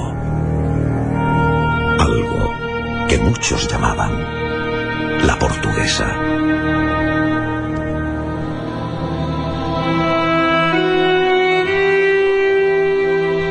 Cuando esa misma madrugada sobre las 5:30, la policía llegó a casa de su esposa, ésta se encontraba temblando, llorando sin consuelo, como si sus propias pesadillas le hubiesen informado con antemano de lo sucedido. Había estado soñando con la misma imagen que le atormentaba desde hacía días. La sangre circulando por el asfalto una y otra vez, como en un mensaje de alerta. La sangre roja, que esta vez era de su propio marido. Cerca de la cumbre del macizo del Canigó hay un destartalado albergue llamado Coma de Vaca, que se ha quedado viejo a fuerza de no ser visitado por los montañeros. La mayoría, en noches como esta, prefieren tomar otras rutas, evitándolo a toda costa. Es un caserón aislado donde ya no para nadie. El único inquilino es el viento de la tramontana que serpentea por los ventanucos, después de revolotear por la mugrienta cocina de hierro, donde hay una larga mesa con los platos de loza clavados. Dicen que fue aquí donde ocurrió todo una madrugada, hace ya más de 20 años. Si se les pregunta, los ancianos de la comarca sellan sus labios, y algunos, mirando con cara de espanto, se limitan a rezar mientras se alejan. Aquella tarde Antonio Pujalte, alpinista experimentado, y un amigo, Ramón Soto, sacerdote, llegan hasta aquí desde el pueblo de Ulteter. Era el 28 de enero de 1961. Escucha, Ramón. En el pueblo ya están llamando a misa de 7. Pues llegamos justo a tiempo. 1 minuto más y nos traga la noche. Oye, habrá que hacer fuego. Cómo huele a cerrado.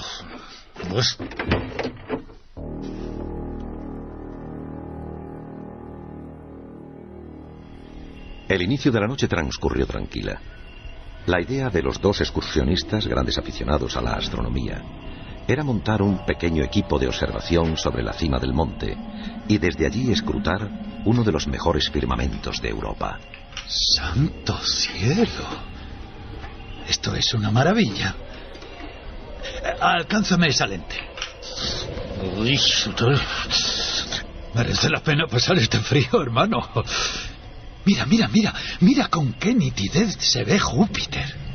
Pasándose de uno a otro el artilugio, fueron transcurriendo lentamente las horas.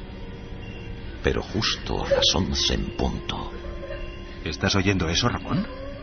Es un niño. Un niño perdido y suena muy cerca de aquí. Justo detrás de la casa. Vamos.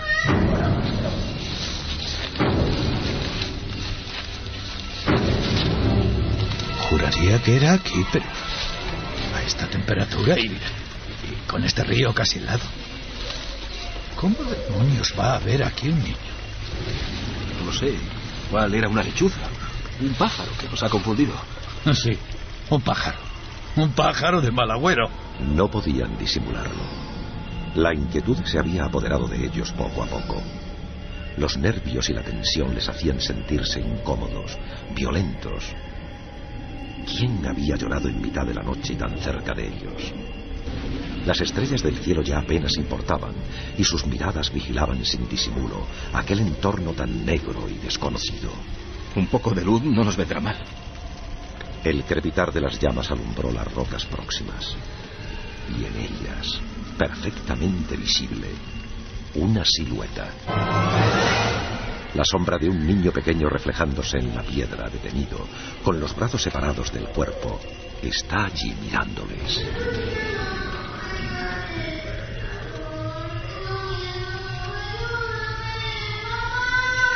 Ahí hay gente rara. ¿Los estás viendo? No comprendo bien lo que dicen. Creo que deberíamos refugiarnos. Esto no me gusta nada. El miedo ya se había hecho presente en los dos amigos. Ambos sabían que aquello no eran personas corrientes y casi a la carrera abrieron el portón de la casa. ¿Qué es eso? ¿Quién anda ahí? ¡Enciende la linterna! ¡Enciende la linterna! Nadie respondió. Por un momento el haz de luz se volvió a topar con la misma pequeña silueta. Pero tan solo duró lo que dura un abrir y cerrar de ojos. Ya no estaba. Y tan solo una risa maliciosa se filtró lentamente desde el exterior. ¡Santo Dios! Es un niño pequeño. ¿Qué demonios hace aquí un niño pequeño? ¿Por qué se refleja su sombra aquí si no hay nadie? Nos vamos a volver locos. Dios, parece que ya ha parado. Estaba llamando a la puerta. Golpes muy débiles. Pero podía haber entrado y no lo ha hecho. No hay pestillo. Bueno, quizás solo quería asustarnos. Ven, corre, ayúdame a arrastrar este mueble. Igual es que no llegaba al pomo. Aquí está pasando algo muy raro. Tenemos que esperar a que amanezca y marcharnos. No te acerques a la puerta. No te acerques. Quizá fuese un animal. Un lobo. Yo qué sé. Bueno, no nos dejemos llevar por el pánico. Vamos a morir de un infarto. Ayúdame, hombre.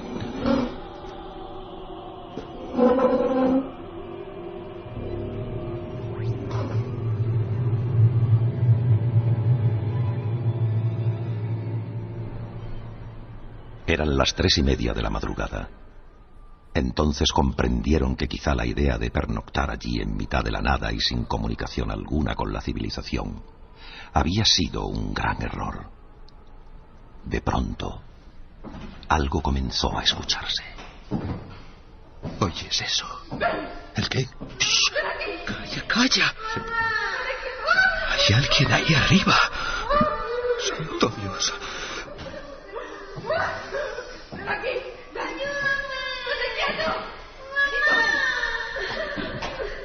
Está ahí arriba. Escucha, escucha.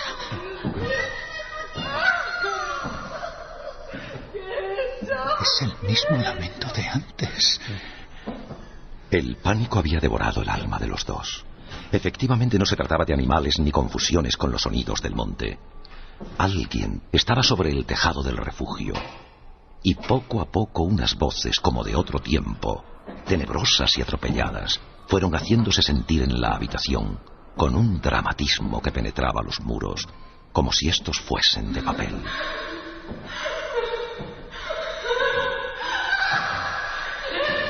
Durante toda la noche los dos amigos asistieron a esa extraña escena, a unas voces que quizá revelaban alguna verdad olvidada en aquel lugar y que clamaban venganza. A las 5 de la madrugada todo cesó repentinamente, como si se hubiese debido a una pesadilla repetitiva e infernal. Los pasos se detuvieron en seco. Y aquella voz, aquellos lamentos se disolvieron en la nada. Un profundo silencio se adueñó del refugio. Un silencio en el que lo único que se escuchaba era el latir de aquellos dos corazones a punto de estallar.